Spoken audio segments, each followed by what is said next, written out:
দূরে সরাবার জন্য ষড়যন্ত্র। এই সরকারের প্রণীত শিক্ষানীতি আমরা মানি না। আপনারা মানেন?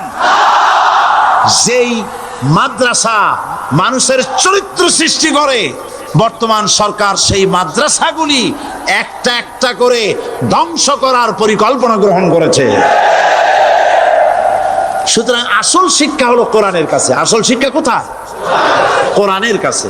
কোরআন যদি শিখানো হতো, কোরআন যদি শেখানো হতো কলেজে, বিশ্ববিদ্যালয়, তাহলে গতকাল চট্টগ্রাম বিশ্ববিদ্যালয় থেকে যেসব ছেলেরা বিশ্ববিদ্যালয় কর্তৃপক্ষ কর্তৃক বরাদ্দকৃত, হাইজ্যাক করা নয়, বরাদ্দকৃত 4খানা বাস দিয়ে কোরআন শুনতে আসতে চেয়েছিল, বর্তমান সরকারের তথাকথিত সোনার ছেলেরা আসতে দিল না। কোরআন যদি তারা পড়তো, তাহলে কোরআন শরীফ শুনতে তারাও আসতো। কপাল পোড়া। জোরে বলেন কি?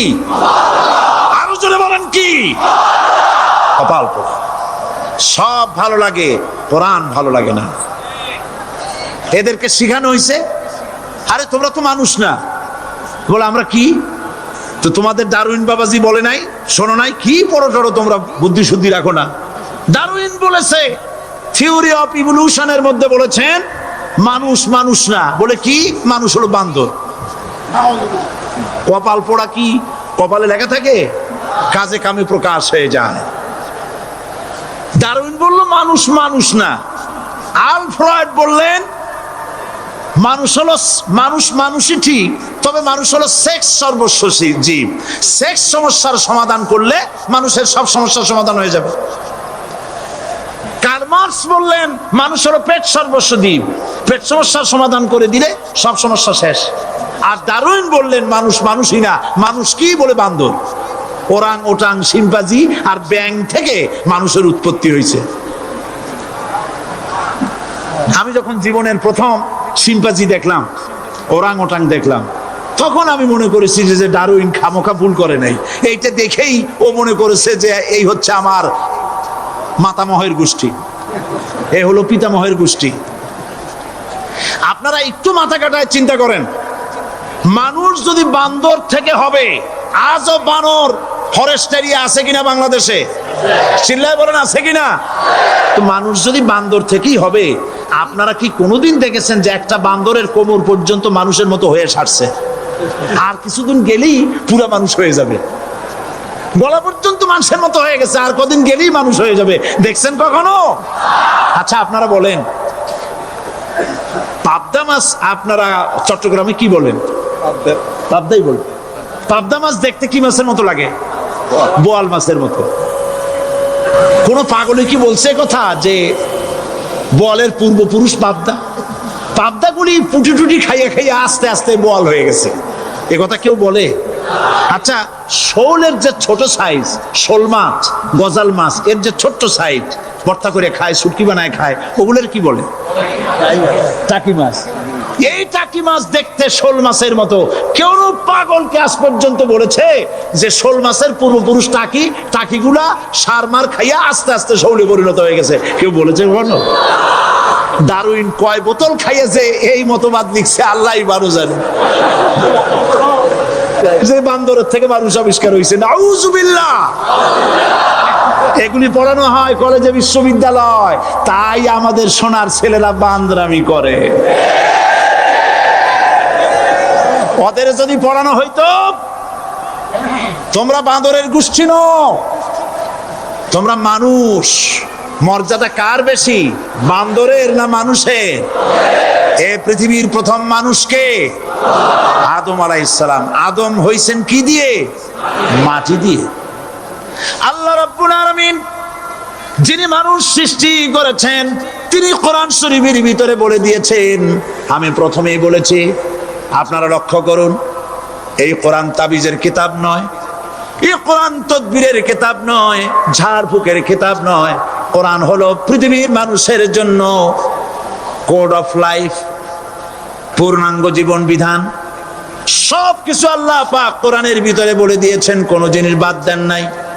আপনি আমি কেমনে সৃষ্টি হয়েছি, আল্লাহ পাক কোরআনের ভিতরে বলেছেন, ইন্না খালাকনাকুম মিন তুরাবিন সুম্মা মিন নুতফাতিন সুম্মা মিন আলাকাতিন সুম্মা মিন মুদগা।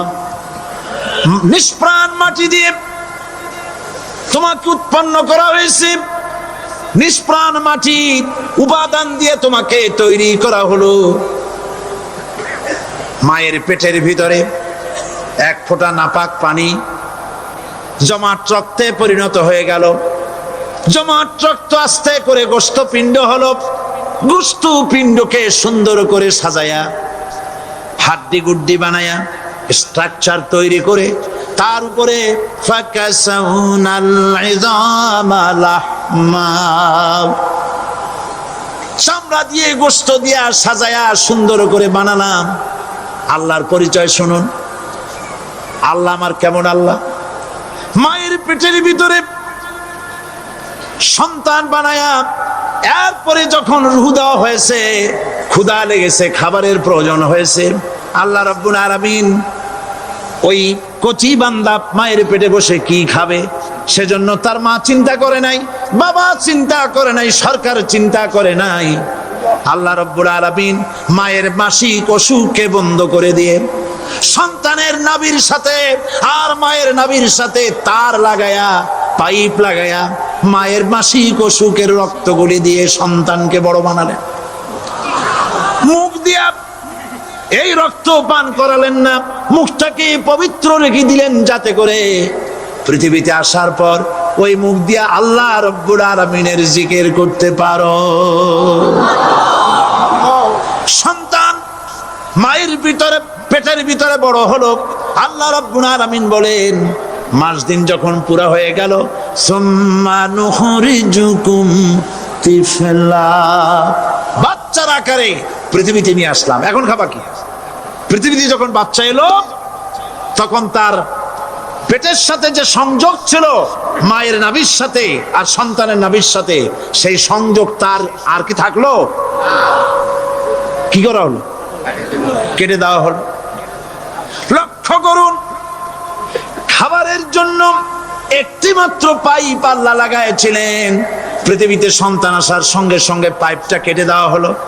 এবার কি খাবে? আল্লাহ রাব্বুল আলামিন মায়ের বুক থেকে সন্তানের জন্য এবার সিঙ্গেল সিগন্যাল, তার জন্য সিঙ্গেল কোন লাইন যেটা ছিল কেটে দিয়া মায়ের বুক থেকে সন্তানের জন্য ডাবল লাইন আল্লাহ চালু করে দিলেন।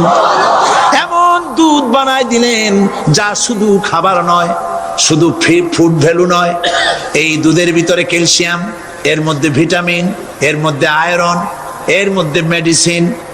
দুনিয়ার এই সন্তান ছিল ফি কারারিম মাকিন, সুরক্ষিত জায়গার ভিতরে ছিল, কোনো পলিউশন সেখানে যেতে পারতো না, রোগের জার্ম সেখানে যেতে পারতো না। দুনিয়ায় এলো দূষিত আবহাওয়ার ভিতরে, এই সন্তানকে এখনই অ্যান্টিবায়োটিক খাওয়ালে পরে অসুবিধা হবে। আল্লাহ রাব্বুল আলামিন মায়ের দুধের ভিতরে ঔষধ দিয়া রোগের প্রতিষেধক বানায়া দিলেন। এ হলো আমার আল্লাহ। এ আমার কে? আল্লাহ। জোরে বলেন আল্লাহ। আল্লাহ আল্লাহ রাব্বুল আলামিন মায়ের দুধ দিয়ে সন্তানকে বড় করলেন আর শোনায় দিলেন, খবরদার এই মায়ের সাথে, এই বাপের সাথে নাফরমানি করবি না। মা বাপের জন্য আমার কাছে দোয়া করবে, রব্বির হামহুমা কামা রাব্বায়ানি সাগীরা। সবাই পড়েন আমার সাথে, রব্বির হামহুমা কামা রাব্বায়ানি সাগীরা। আল্লাহ পাক শিখাই দিলেন বান্দারে আমার কাছে দোয়া করায়, আল্লাহ আমার মা বাপ আমাকে ছোটবেলায় যেভাবে স্নেহের কোলে লালন পালন করেছে, এইভাবে আমার মা বাপকে তোমার রহমতের কোলে লালন পালন করো। মনে থাকবে ভাইরা? বলেন মনে থাকবে? প্রত্যেক নামাজের পরে মা বাবার জন্য দোয়া করবেন, বেঁচে থাকুক আর মরে যাক, দোয়া করবেনই। মনে থাকবে? রব্বির হামহুমা কামা রাব্বায়ানি সাগীরা। আবার পড়েন, রব্বিরহামহুমা কামা রাব্বায়ানি সগীরা।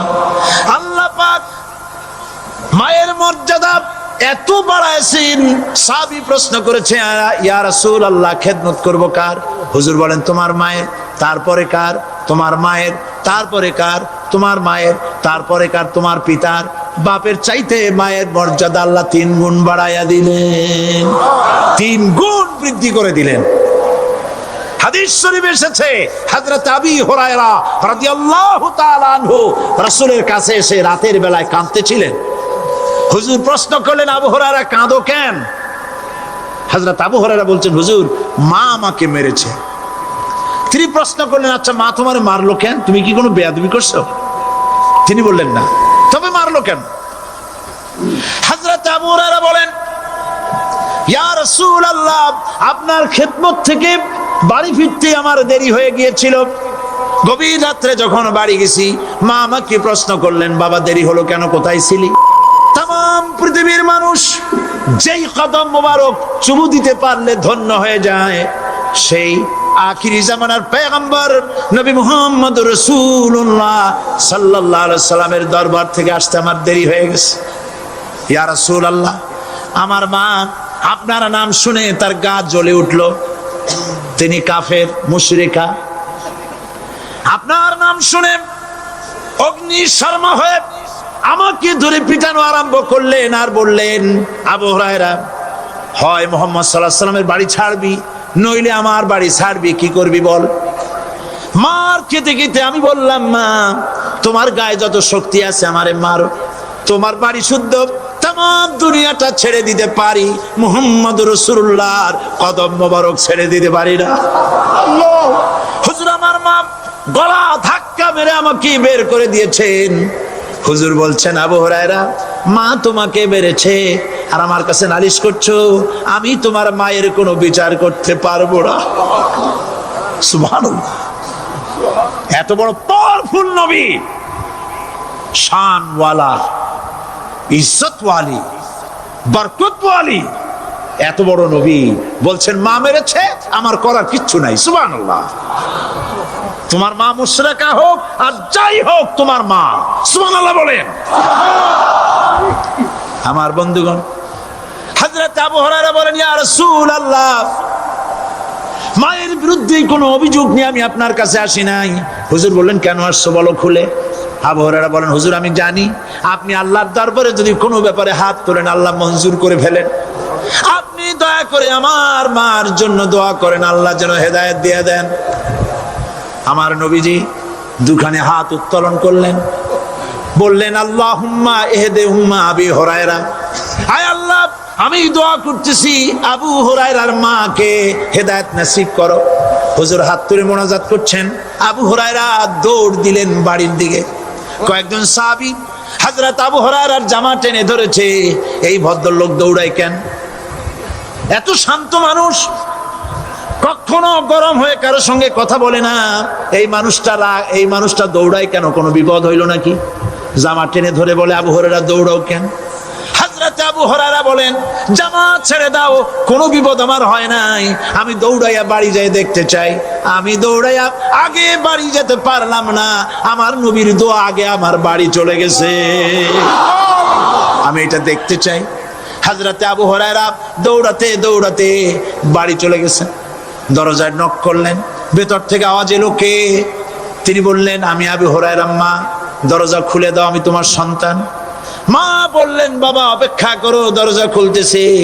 হযরত আবু হুরায়রা বলেন, মায়ের গলার আওয়াজের ভেতরে কুফরি কর্কশতা পেলাম না, মায়ের গলার আওয়াজের ভেতরে তাওহীদের নরমিয়াত পেলাম। আমার কাছে মনে হলো আমি আবু হুরায়রা বাড়ি আসার আগে নবীজির দোয়া আল্লাহর আরশে পৌঁছে গেছে। আবু হুরায়রা বলছেন, মা আমার কিছুক্ষণ পরে ঘরের থেকে বেরিয়ে এসেছেন, আমি দেখলাম মায়ের শরীর ভিজা, মাথার চুল দিয়া পানি টপকাচ্ছে। মা আমার বললেন, বাবারে তোমাকে মারার পর আমি নিদারুণ অনুশোচনায় পড়েছিলাম, মনে মনে ভাবলাম, আহারে আমার সন্তানরা আমি কেন মারলাম? সে তো কোনো খারাপ কাজ করে নাই, কোনো খারাপ জায়গায় যায় নাই, এত ভালো মানুষ যার সম্পর্কে লোকেরা খামোখাই মিথ্যা কথা বলে, এই ভালো মানুষটার কাছে গেছে, সেজন্য আমি মারলাম কেন? বাবা গো, আমি আমার ভুল বুঝতে পেরেছি, জীবনের ভুলও ধরা পড়েছে, আমাকে জলদি করে নিয়ে চলো বিশ্ব নবীর দরবারে। হযরত আবু হুরায়রার মা রাসূলুল্লাহর খেদমতে এসে ঘোষণা করলেন, আশহাদু আল্লা ইলাহা ইল্লাল্লাহু ওয়াহদাহু লা শারীকা লাহু ওয়া আশহাদু আন্না মুহাম্মাদান আবদুহু ওয়া রাসূলুহু। আমার ভাইয়েরা, আল্লাহ রাব্বুল আলামিন মানুষ সৃষ্টি করে পৃথিবীতে পাঠায় দিলেন, খাবারের ইন্তজাম করলেন, এগুলি সব আল্লাহর পরিচয়। আল্লাহরে চেনার জন্য বড় বড় কিতাব ঘাটা লাগে না, কিসমতে যদি থাকে দুই একটা দৃষ্টান্ত যথেষ্ট হয়ে যায়। সুবহানাল্লাহ, সুবহানাল্লাহ, দুই একটা দৃষ্টান্ত যথেষ্ট। আল্লাহ পাক সমস্ত সৃষ্টি জগৎকে তৈরি করলেন, সৃষ্টি করলেন, আর তাদের খাদ্যের ব্যবস্থা করলেন। কে করেছেন খাদ্যের ব্যবস্থা? খাদ্য দেন আল্লাহ। কিন্তু অহংকারী যারা, তারা বলে দেশের বাম্পার ফলনের জন্য সমস্ত কৃতিত্ব সরকারের। বলেন আস্তাগফিরুল্লাহ, বলেন নাউজুবিল্লাহ। এদের একজন বলছিল 3 বছর কিছু দিবার পারুম না। লোকেরা কয় আমরা না খাইয়ে থাকুম, আল্লাহ কয় আমিও দেহুম। কদ্দুর পারো না খাইয়ে থাকতে। ফসল কে দেন? জোরে বলেন কে দেন? বাম্পার ফসলের ফলনের দাবি সরকার করতে পারে না, এটা কুফরি, এটা শিরক। জমিনের ফসল কে দেন? আকাশের বৃষ্টি কার? পানি কার? সার কার? সব আল্লাহ পাক। আল্লাহ পাক কোরআন শরীফে বলেছেন, লাইন শাকারতুম লাযীদান্নাকুম ওয়া লাইন কাফারতুম ইন্না আযাবী লাশাদীদ। আমার নিয়ামতের শুকর যদি আদায় করো বাড়ায় দেব, আর যদি কৃতজ্ঞ হও, শুকরিয়া আদায় না করো, মস্ত বড় শাস্তি দেব। ফসল দেই আমি, আর শুকরিয়া আদায় করো তোমার বাজানে। ঠিক কিনা? শুকরিয়া আদায় করে কার? বাজানে। একটা লোকের, একটি মানুষের যেই প্রশংসা এই সরকার করলো, বিগত 4.5 বছর ধরে একটা মানুষের যত জিকির করলো, প্রশংসা করলো, ছবি টানাইলো, যদি এতটা জিকির, এতটা স্মরণ আল্লাহ রাব্বুল আলামিনের করতো, ওদের জন্য আল্লাহর জান্নাতের দরজা খোলা হয়ে যেত। প্রশংসা করবে কার? চিল্লায় বলুন, আল্লাহ পাকের প্রশংসা করো। খেতে দেওয়ার মালিক তিনি। আল্লাহ পাক বলছেন, আল্লাহকে, তার পরিচয় আল্লাহ তুলে ধরেছেন, ওয়ামা মিন দাব্বাতিন ফিল আরদি ইল্লা আলাল্লাহি রিজকুহা। এই পৃথিবীর ভিতরে এমন কোন বিচরণশীল জীব নাই যার রিস্কের দায়িত্ব আমি আল্লাহ গ্রহণ করি নাই। সুবহানাল্লাহ বলবেন না? রিস্কের দায়িত্ব কার হাতে? আচ্ছা দেখুন তো, পৃথিবীর সমস্ত সরকারের কাছে বিভিন্ন মন্ত্রণালয় আছে না? খাদ্য মন্ত্রণালয় বলে কোনো মন্ত্রণালয় আছে কিনা? আছে। খালি কয় খামু আর খামু। খাদ্য মন্ত্রণালয় আছে, থাকার পরেও মানুষ না খাইয়া মরে। ঠিক কিনা? এবার একটু তাকান তো, জ্ঞানের চক্ষু দিয়া তাকান। ফরেস্ট এরিয়া, বাঘ আছে কিনা? নাই। সিংহ আছে কিনা? গন্ডার আছে কিনা? হাতি আছে কিনা? বিশাল বিশাল প্রাণী আছে কিনা? জঙ্গলে ছোট্ট প্রাণী থেকে, পোকা থেকে শুরু করে গন্ডার পর্যন্ত, টুনটুনি পাখি দিয়ে শুরু করে ঈগল পাখি পর্যন্ত, নদীর ভিতরে ছোট্ট চুনো পুঁটি থেকে শুরু করে তিমি মাছ পর্যন্ত। প্রাণী তত্ত্ববিদরা বলেছেন, সমুদ্রের ভিতরে এমন এমন বড় বড় তিমি আছে যে একটা তিমির ওজন 5000 টন পর্যন্ত হয়ে যায়। 5,000 টন তিমিটার ওজন। এর যখন বাচ্চা হয় তখন বাচ্চার দৈনিক দুধ লাগে 50 থেকে 60 মণ পর্যন্ত। কে ব্যবস্থা করে? রুহান মান ফেরেশতা। তো ওর মা যেমন বাচ্চা তো সেরকম হবে, ঠিক কিনা? কে দেয় খাবার? এবার দেখেন তো আপনার দেশের এই জঙ্গলে কত হাতি আছে। হাতিরা মিছিল করে আসছে যে আল্লাহ আমাদের এখন আর খাইতে যেতে দিতে পারে না, বাংলাদেশের গভর্নমেন্ট কিছু দাও। আসছে না খাইয়া ক্ষুধার জ্বালায় হাতি মরেছে, বাঘ মরেছে, সিংহ মরেছে। এর কোনো দৃষ্টান্ত আছে? ক্ষুধার জ্বালায় আকাশের উড়ন্ত পাখিরা ছটফট করে মারা গেছে, দৃষ্টান্ত আছে? নদীর মাছেরা ক্ষুধার জ্বালায় ভেসে উঠেছে, না খাইয়া মরে গেছে, দৃষ্টান্ত আছে? মহান আল্লাহ রাব্বুল আলামিন কোরআন শরীফের ভিতরে বলেছেন অনেক প্রাণী এমন আছে যারা তাদের খাদ্যকে সঞ্চয় করে না, খাদ্যকে জমা করে না, আহরণ করে না। সকাল বেলায় একটা খাবার খেলো, দুপুরে কি খাবে তার জানা নাই। শকুন পৃথিবীর মাটি থেকে 3 মাইল উপরে ওড়ে, তার চোখকে আল্লাহ পাক এত তীক্ষ্ণ বানিয়ে দিয়েছেন।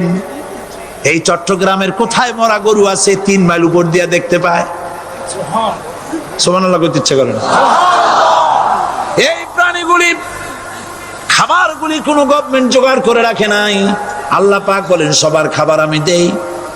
সকাল বেলায় সমস্ত প্রাণীগুলি, মহাশূন্যে পাখি, পানির ভিতরে মৎস্যরাজি, জঙ্গলের ভিতরে হিংস্র প্রাণী, পোকামাকড় থেকে শুরু করে সবগুলো খালি পেটে সব বেরিয়ে যায়, কারো কোনো খাবারের মজুদ নাই। সন্ধ্যা হতে না হতে সমস্ত প্রাণীগুলির পেট ভরাইয়া আমি আবার যার যার ঘরে বেরায় দেই। ওয়ামা মিন দাব্বাতিন ফিল আরদি ইল্লা আলাল্লাহি রিজকুহা। সমস্ত প্রাণীর রিজকের দায়িত্ব আমি আল্লাহর হাতে। কে দেয় রিজক? জোরে বলুন, কে দেন? আল্লাহ পাক। কি খাবেন সব আল্লাহ জোগাড় করে দিয়েছেন। তরি তরকারি জোগাড় করেছেন, মাছ জোগাড় করেছেন, চাউল দিয়েছেন, খাবার দিয়েছেন, গোশত দিয়েছেন, সব দিয়ে দিয়েছেন। আল্লাহ রাব্বুল আলামিন সমস্ত জিনিস দিয়ে মানুষকে আল্লাহ পাক তার জন্য আল্লাহ সব করেছেন। খালাকালাকুম মা ফিল আরদি জামিআ। এই পৃথিবীতে যা তৈরি করেছে সব তোমার জন্য। এ হচ্ছে আমার আল্লাহ। এ হচ্ছে আমার কে? আল্লাহ। সে আল্লাহ পাক বলছেন, আল্লাহর পরিচয় তিনি স্রষ্টা, তিনি রিজেক দাতা। এবার আইনদাতা কে? আইনদাতা কে? আরো জোরে বলুন। আইনদাতা আল্লাহ হচ্ছে আল্লাহর পরিচয়। ইনিল হুকমু ইল্লা লিল্লাহ আলা লাহুল খালকু ওয়াল আমর। সৃষ্টি যার, আইন চলবে তার। আমার দেশে আল্লাহর আইন চলছে? আমাদের দেশের কল কারখানা, ক্ষেত খামার, অফিস আদালত আল্লাহর আইন অনুযায়ী চলে? চলে না। বরং আল্লাহর আইনকে মুছে ফেলার জন্য নিজেদের আইন সৃষ্টি করার জন্য প্রচেষ্টা চালানো হচ্ছে। আল্লাহর আইন মানুষের জন্য সব থেকে বেশি উপযোগী, কারণ সৃষ্টি করেছেন কে? বলেন, কে করেছেন? আল্লাহ। প্রত্যেকটি মেশিন আপনি যা কিনবেন, রেডিও হোক, টিভি হোক, যে কোনো যন্ত্র হোক, গাড়ি হোক, তার সাথে একটা লিটারেচার, একটা বই তার সঙ্গে দিয়ে দেওয়া হয়। ওই বইয়ের মধ্যে লেখা থাকে এটা কিভাবে চালানো হবে, অপারেট করা হবে, তার সিস্টেম লেখা থাকে। আপনার ইচ্ছা মতো চালাইলে হবে না। এই মানব গোষ্ঠীকে সৃষ্টি করেছেন। এখন আপনি যদি আপনার আইন মতো চালান, তা কি চলবে? চলবে না। আপনি আপনার আইন মতো চালাচ্ছেন, ভালোভাবে চলতেছে? চলতেছে না। স্বরাষ্ট্রমন্ত্রী বলতেছেন সন্ত্রাসীদেরকে মাটির তলা থেকে খুঁজে বের করা হবে, কিন্তু নাকের উপর দিয়ে ব্রিফকেস চুরি হয়ে যায়, উনি তা ধরতে পারেন না। এই হলো আইন। অনাবরত খুন হচ্ছে, অনবরত সন্ত্রাসী তৎপরতা চলছে। আর ওনারা বলছেন আগের থেকে এগুলি চলে আসছে, একজনের খুনের বিচার না হইলে এরকম খুন তো হইতেই থাকবে। তাহলে খুনকে, হত্যাকে, সন্ত্রাসকে সরকার জাস্টিফাইড করছেন। নাউজুবিল্লাহি মিন যালিক। এই জন্য আইন হতে হবে আল্লাহর। আইন হতে হবে কার? চিল্লায় বলেন আল্লাহ পাকের আইন হতে হবে। আমি একদিন পার্লামেন্টে বলেছিলাম, আমার দেশের নেতা নেত্রীরা বারবার হজ করতে যান, উমরা করতে যান, সেখান থেকে আসার সময় কি আনেন? আতর, পাথর, সুরমা আর খুরমা, এই কিছু নিয়ে আসলেন। কিন্তু আমি বলেছি আপনারা কি কিছু চোখে দেখেন না? পার্লামেন্টে এইভাবে বক্তৃতা করেছে, কিছু চোখে দেখেন না? আমি প্রশ্ন করে আমি আবার জবাব দিচ্ছি, আপনারা যারা হজ করতে যান, উমরা করতে যান, হজের কথাই ধরি, এই হজ করতে যখন যান তখন মুজদালিফায় একটা রাত কাটাইতে হয়। সেটা কোন দিন? ইয়ৌমে আরাফার পরের দিন। এই মাঠে দালান কোঠা আছে, এখানে বেড়া আছে, শামিয়ানা আছে, পর্দা আছে, তাবু আছে, কিচ্ছু নাই। লক্ষ লক্ষ নারী আর পুরুষ পাশাপাশি শুয়ে থাকে, তাও সুবহানাল্লাহ কইতে ইচ্ছা করে না। সারা রাত জনে জনে পুলিশ পাহারাদার নাই। কিরকম মেয়ে এলো, চাঁদের সৌন্দর্য হার মানায় দিতে পারে এরকম সুন্দরী, এরকম সুন্দরী নারী, সুদর্শন পুরুষ পাশাপাশি রাস্তার ধারে মরুভূমির ভিতরে সারা রাত কাটাচ্ছে। ইয়ৌমে আরাফার পরের রাতটা একটা রাত পুরা। এভাবে চলতেছে বছরের পর বছর, শতাব্দীর পর শতাব্দী, সহস্রাব্দীর পরে সহস্রাব্দী। আমি প্রশ্ন করি, পৃথিবীর ইতিহাসে কেউ কি এমন কথা বলতে পেরেছে, লিখতে পেরেছে যে মুজদালিফার রাতে সেখান থেকে 10টা নারী হাইজ্যাক হয়েছে, 5টা নারী লাঞ্ছিত হয়েছে? বলতে পারবে? গভীর রাত্রে পুরুষ সঙ্গী ছাড়া সুন্দরী রমণী, যুবতী রমণী একাকিনী নিজের ঘর ছেড়ে আল্লাহর ঘরে তওয়াফ করতে আসে। তওয়াফ সেরে তাহাজ্জুদের নামাজ পড়ে আল্লাহর কাছে মোনাজাত করে একা একা হাজার হাজার লাখো পুরুষের ভিতর থেকে আপন ঘরে ফিরে যায়। কারো বাবার হিম্মত নাই একবার তাকায় সে তো রূপ উপভোগ করার জন্য আবার তাকায়, অথবা তার আঁচল ধরে টান মারে। আছে ইতিহাস? কথা কন না কেন? সুন্দরী একটা মাইয়া মক্কা থেকে, মদিনা থেকে পাওয়া যায় না, 15 দিন হয়ে গেছে। হয়েছে কখনো? এবার জবাব দেন, কেন হয় না? কেন হয় না? আমার দেশের মেয়েরা রাস্তা দিয়ে হাঁটতে পারে না। হাই স্কুল মেয়েদের, হাই স্কুল মেয়েদের কলেজ যখন ছুটি হয়, তথাকথিত সোনার ছেলেরা গেটের সামনে এতিমের মতো কারায় থাকে। অনবরত হাইজ্যাক হচ্ছে, ধর্ষণের সেঞ্চুরি হচ্ছে। আর ওখানে হয় না কেন? ওখানে হয় না এই কারণে, এই কোরআনের আইন আল্লাহ রাব্বুল আলামিন যে আইন দিয়েছেন, ওখানে আইন বলবৎ আছে। আছে নাকি? আছে কিনা? কোন পুরুষ কোন নারীকে ধর্ষণ করেছে যদি প্রমাণিত হয়, সে যদি ফাহাদের ছেলে হয় আর ফাহাদের মেয়েও হয়, কোরআনের শাস্তি হলো পাথর মেরে উড়াইয়া দাও। তাকে জানিয়ে দেওয়া হবে রেডিও টিভির মাধ্যমে, জেনাকারের ব্যভিচারীর শাস্তি হবে। চতুর্দিকে হাজারো লোকেরা দাঁড়াবে, হাতে পাথর নিয়ে পাথর মেরে তাকে তার গোশত হাড্ডি বাতাসের সাথে উড়ায় দেবে। একজন মানুষ আর একজন মানুষকে খুন করলো, এই আসামি ধরা পড়ে গেল, কোরআনের শাস্তি হলো যখন ধরা পড়বে প্রমাণিত হবে যেমন ভাবে হত্যা করেছে পরেও হত্যা করো। এই দৃশ্য, এই আইন যদি বাংলাদেশে যদি এই আইন চালু হয়ে যেত, খুনের আসামি ধরা পড়েছে জেনার আসামি, প্রকাশ্য ময়দানে এলো, সাক্ষী প্রমাণে কোর্টে প্রমাণিত হলো সত্যি সে খুনি। এই বিশাল আউটার স্টেডিয়ামের মাঝখানে খুনি কি দাঁড় করাও, চতুর্দিকে হাজারো লাখো মানুষ থাকুক, রেডিও টিভির ক্যামেরা কার্যকর হবে, পত্র পত্রিকার সাংবাদিকরা আসবে, তরবারির এক আঘাতে খুনির কল্লাটা উড়ায় দাও, দেহটা নিঃসাড় হয়ে জমিনে পড়ে যাবে। এই দৃশ্য যারা দেখবে স্বচক্ষে, রেডিওতে, পত্র পত্রিকায়, আর 1 বছরের ভেতরে খুন করার হিম্মত কারো কলিজায় উঠবে? জেনাকারের পাথর মেরে উড়িয়ে দেওয়ার শাস্তি যদি চোখে কেউ দেখে, জেনা করার পুলক আর জাগবে? এটা নাম আল্লাহর আইন। এই আইন কার? এই আইন যতদিন পর্যন্ত বাংলার মানুষের, মুসলমানদের উপরে কার্যকরী না হচ্ছে, এই দেশে কার্যকরী না হবে, ততদিন পর্যন্ত হত্যা, ধর্ষণ, খুন বন্ধ হবে না। বন্ধ হবে। সুতরাং এই আইন হচ্ছে কার? আরো জোরে বলেন, আল্লাহ রাব্বুল আলামিন।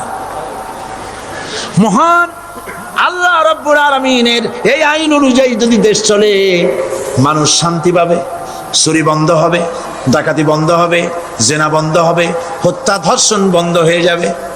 নবীজি এমন একটি আইন চালু করে দিয়ে, কোরআনের বিধান চালু করে দিয়ে এমন একটা সমাজ চালু করেছিলেন, যেই সমাজ সম্পর্কে হুজুর নিজে বলেছেন, খায়রুল কুরুনে কারনি, সর্বশ্রেষ্ঠ যুগ হলো কার যুগ? আমার যুগ। সুবহানাল্লাহ বলেন। রাসূলের যুগ হলো সর্বশ্রেষ্ঠ যুগ। সেই কোরআন, সেই হাদিস আজও আছে না নাই? বলেন জোরে, আজও আছে না নাই? সেই কোরআন এবং সুন্নাহ দিয়ে দেশ শাসন হোক, এটা কি আমরা চাই? কারা কারা চাই? দু হাত উঁচু করে দেখা।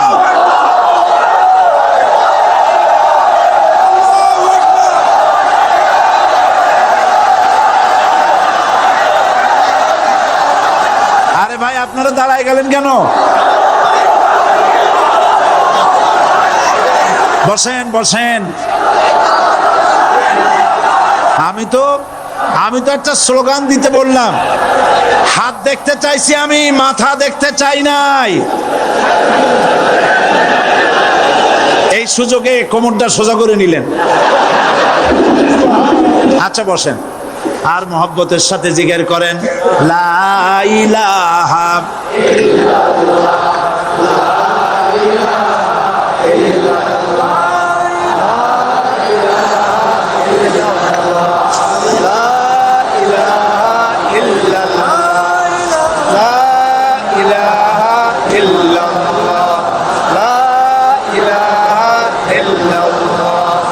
জোরে সরে সবাই জিকির করেন, লা ইলাহা ইল্লাল্লাহ, লা ইলাহা ইল্লাল্লাহ, লা ইলাহা ইল্লাল্লাহ, লা ইলাহা ইল্লাল্লাহু মুহাম্মাদুর রাসূলুল্লাহ।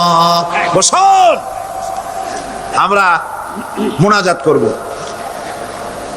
আল্লাহ রাব্বুল আলামিন আয়াতুল কুরসির ভিতরে আল্লাহর সার্বভৌমত্বের কথা বলেছেন, আল্লাহু লা ইলাহা ইল্লা হুয়াল হাইয়ুল কাইয়্যুম। পড়েন আমার সাথে সবাই, আল্লাহু লা ইলাহা ইল্লা হুয়াল হাইয়ুল কাইয়্যুম। আল্লাহ হচ্ছেন যিনি ছাড়া কোনো ইলাহ নাই, তিনি শাশ্বত চিরঞ্জীব। সুবহানাল্লাহি বিহামদিহি। আগামীকাল এর বাকি অংশ আমি আপনাদের সামনে আলোচনা করব ইনশাআল্লাহ। জোরে বলেন ইনশাআল্লাহ। দাঁড়ানো ভাইরা বসেন।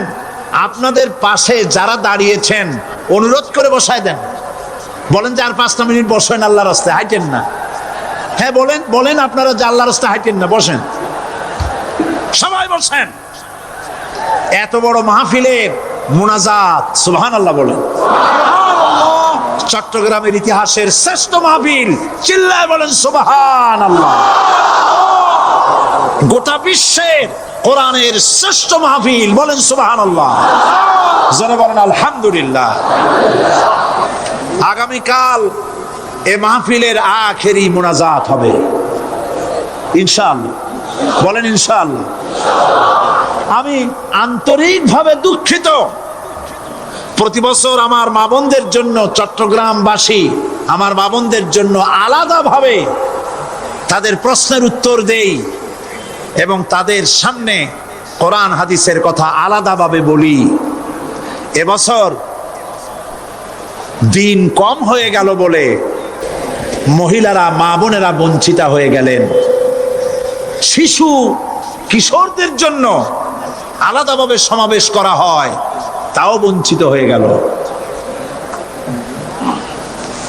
এই বিশাল তাফসীরুল কোরআন মাহফিলের বরকত থেকে চিটাগংবাসীকে যারা বঞ্চিত করলো, আল্লাহ তাদের হেদায়েত নসিব করে দিয়ে।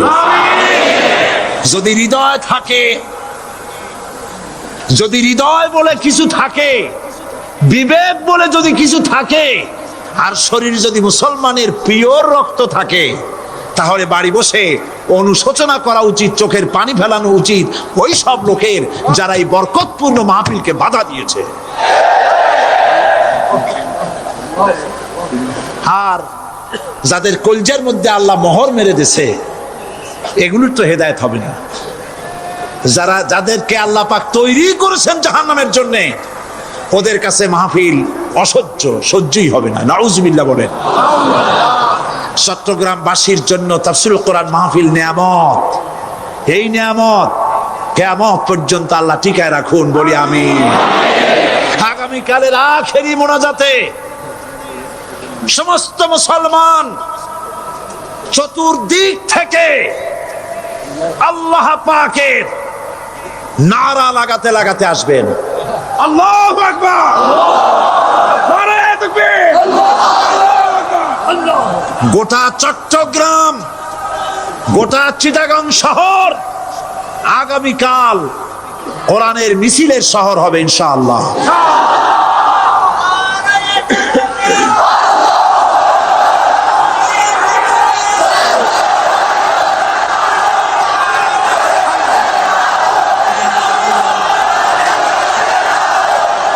সকল ধন এবং সম্পদের মূল মালিক হচ্ছেন আল্লাহ পাক। সমস্ত ধন সম্পদের মালিক কে? আল্লাহ সুবহানাহু ওয়া তাআলা। কোরআনে কারীম বলছে, লিল্লাহি মা ফিস সামাওয়াতি ওয়া মা ফিল আরদ। আকাশ এবং জমিনের ভিতরে যা কিছু আছে সব কিছুর মালিকানা কার? জোরে বলেন কার? আল্লাহ রাব্বুল আলামিন হচ্ছেন এর একচ্ছত্র মালিক। সুতরাং বান্দাদের কাছে কিছুদিনের জন্য এগুলিকে আমানত রাখা হয়েছে। আমাদের ঘর আছে, বাড়ি আছে, ব্যবসা আছে, বাণিজ্য আছে, জায়গা আছে, জমিন আছে, গরু আছে, বাছুর আছে, এই সবগুলি কিছুদিনের জন্য আমাদের কাছে কি রাখা হয়েছে? আমানত। আমানতের মাল আপনি আপনার ইচ্ছা মতো খরচ করতে পারবেন না। আমানতের মাল কি ইচ্ছা মতো খরচ করা যায়? যায় না। আমানতের মালকে খরচ করতে হলে মূল মালিকের ইচ্ছা অনুযায়ী খরচ করতে হবে। মূল মালিককে আল্লাহ রাব্বুল আলামিন বলছেন, ইন্নাল্লাহা আশতারা মিনাল মুমিনিনা আনফুসাহুম ওয়া আমওয়ালাহুম বিআন্না লাহুমুল জান্নাহ। আমি আমার মুমিনের জান এবং মালকে খরিদ করে নিয়েছি, বিনিময় জান্নাত দিয়ে দিয়েছি। তোমার কাছে যে জান আছে, মাল আছে, এটা তোমার নয়, এটা আমার আমানত তোমার কাছে। সুতরাং এই আমানত খরচ করতে হবে মূল মালিকের ইচ্ছা অনুযায়ী। সমাজের এক শ্রেণীর লোক প্রচুর বিত্তের মালিক হবে, সমাজের এক শ্রেণীর লোক প্রচুর বিত্ত এবং সম্পদের মালিক হয়ে ভোগ বিলাসের আনন্দের স্রোতে ভেসে যেতে থাকবে, নিজেকে ভাসিয়ে দেবে। আর এক শ্রেণীর লোক অনাহারে, অর্ধাহারে, কষ্ট করবে, এ বিধান ইসলামের নয়। কেউ থাকবে 10 তলায় আর কেউ থাকবে গাছতলায়, কেউ খাবে পোলাও, কোরমা, বিরিয়ানি, আর কারো কিসমতে মরুচ পোড়াও হবে না। এ বিধান আল্লাহর নয়। ইসলামের বিধান হচ্ছে এই যে আল্লাহ যে সব সম্পদ মানুষকে দান করেছেন, এই সম্পদের ভিতরে বিত্তহীনদের অধিকার রাখা হয়েছে। বিত্তহীন যারা গরিব, যাদের কিছু নাই, তারা আপনার করুণার পাত্র নয়। কি বলেন, তারা কি ধনীদের করুণার পাত্র? কোরআনে কারিমে আল্লাহ বলেন, ওয়াল্লাযীনা ফী আমওয়ালিহিম হাক্কুন লিস-সাইলি ওয়াল মাহরুম। ধনীদের সম্পদের ভেতরে গরিবদের, বিত্তহীনদের অধিকার রয়েছে, সে অধিকার আদায় করে দাও। দান করা এমনি দিয়ে দাও এক জিনিস, গরিবদেরকে, বিত্তহীনদেরকে ইসলাম করুণার পাত্র বানায় নাই, বলেছে অধিকার। অধিকারটা বড় মজবুত কথা, এ কথার লোড আছে, ওয়েট আছে। আপনার আমার সম্পদের, অর্থাৎ যাদের বিত্ত আছে, বিত্ত সম্পদওয়ালা সম্পদশালী লোকেদের সম্পদের ভেতরে গরিবদের অধিকার রয়ে গেছে, সে অধিকার আদায় করতে হবে। ইসলাম সকল মানুষের দারিদ্র দূর করে বেঁচে থাকার মৌলিক অধিকার প্রতিষ্ঠিত করেছে। রাসূল করিম সাল্লাল্লাহু আলাইহি ওয়াসাল্লাম বলেছেন, লাইসা লি ইবনি আদম হাক্কুন সিওয়া হাযিহিল খিসাল, বাইতুন ইয়াসকুনুহু ওয়া সাওবুন ইউআরি আওরাতাহু ওয়া জালফাল খুবজি ওয়াল মা, আখরাজাহু তিরমিজি।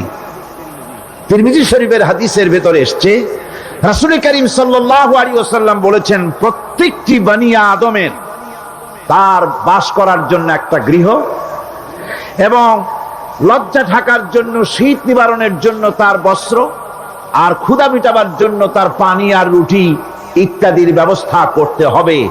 চাই সে মুসলমান হোক, আর হিন্দু হোক, আর খ্রিস্টান হোক, বনি আদম, আদমের সন্তান যে মানুষ, যে তার এই অধিকার ইসলাম প্রতিষ্ঠিত করেছে। আজ বলা হচ্ছে খাদ্য, বস্ত্র, বাসস্থান সমাধান দেবে অমুকরা তমুকরা, এরকমের স্লোগান হয় না? ওরা দিতে পারবে না, ওরা দিতে পারে নাই। খাদ্য, বস্ত্র, শিক্ষা, চিকিৎসা, বাসস্থানের গ্যারান্টি দিয়েছে কোরআন, দিয়েছে আল্লাহ রসুল জনাব মুহাম্মদ রাসূলুল্লাহ সাল্লাল্লাহু আলাইহি ওয়াসাল্লাম। ইসলাম অর্থনৈতিক নিরাপত্তার জন্য যে সব পন্থা অবলম্বন করেছে, সেটা হচ্ছে যে সমাজের কর্মক্ষম সকল ব্যক্তি রুজির জন্য পরিশ্রম করবে, কেউ বসে থাকতে পারবে না। এটা হচ্ছে ইসলামের নিয়ম, কেউ বসে থাকতে পারবে না। কোরআনে কারীম বলছে, ফাইদা কুদিয়াতিস সালাতু ফান্তাশিরু ফিল আরদ ওয়াবতাগু মিন ফাদলিল্লাহ। ফাইদা কুদিয়াতিস সালাত, যখন তোমার নামাজ সম্পূর্ণ হয়ে গেল, ফান্তাশিরু ফিল আরদ, ছড়িয়ে পড়ো আমার জমিনের উপরে, ওয়াবতাগু মিন ফাদলিল্লাহ, আর আমার অনুগ্রহ অনুসন্ধান করো। রুজি কামানো কোনো খারাপ জিনিস না। কেউ মনে করে সারাদিন বসে বসে আল্লাহর জিকির করব, কেউ দুনিয়াটারে ঝামেলা মনে করে জঙ্গলে চলে যেতে চায়, এটা নিয়ম না। আপনি বসে থাকতে পারবেন না, আপনাকে কাজ করতে হবে। রুজি কামাই করাটাকে কোরআনে কারিমে এতটা সম্মান দিয়েছে, যেটাকে ফদলুল্লাহ বলা হয়েছে। ফদলুল্লাহ, এটা আল্লাহর অনুগ্রহ, সুবহানাল্লাহ বলেন। এটাকে ফদলুল্লাহ বলা হয়েছে, এটা জিনাতুল্লাহ বলা হয়েছে।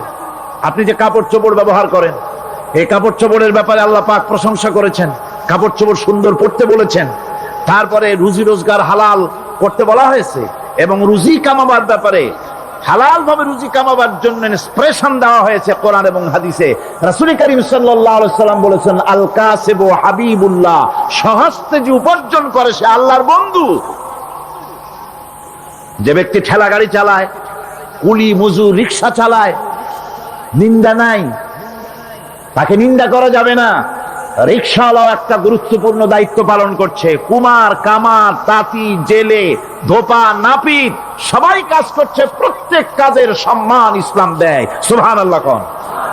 সমস্ত কাজের সম্মান আছে, শুধুমাত্র সম্মান নাই চুরির কাজের, ডাকাতির কাজের, সন্ত্রাসের কাজের, চাঁদাবাজির কাজের, মাস্তানির কাজের।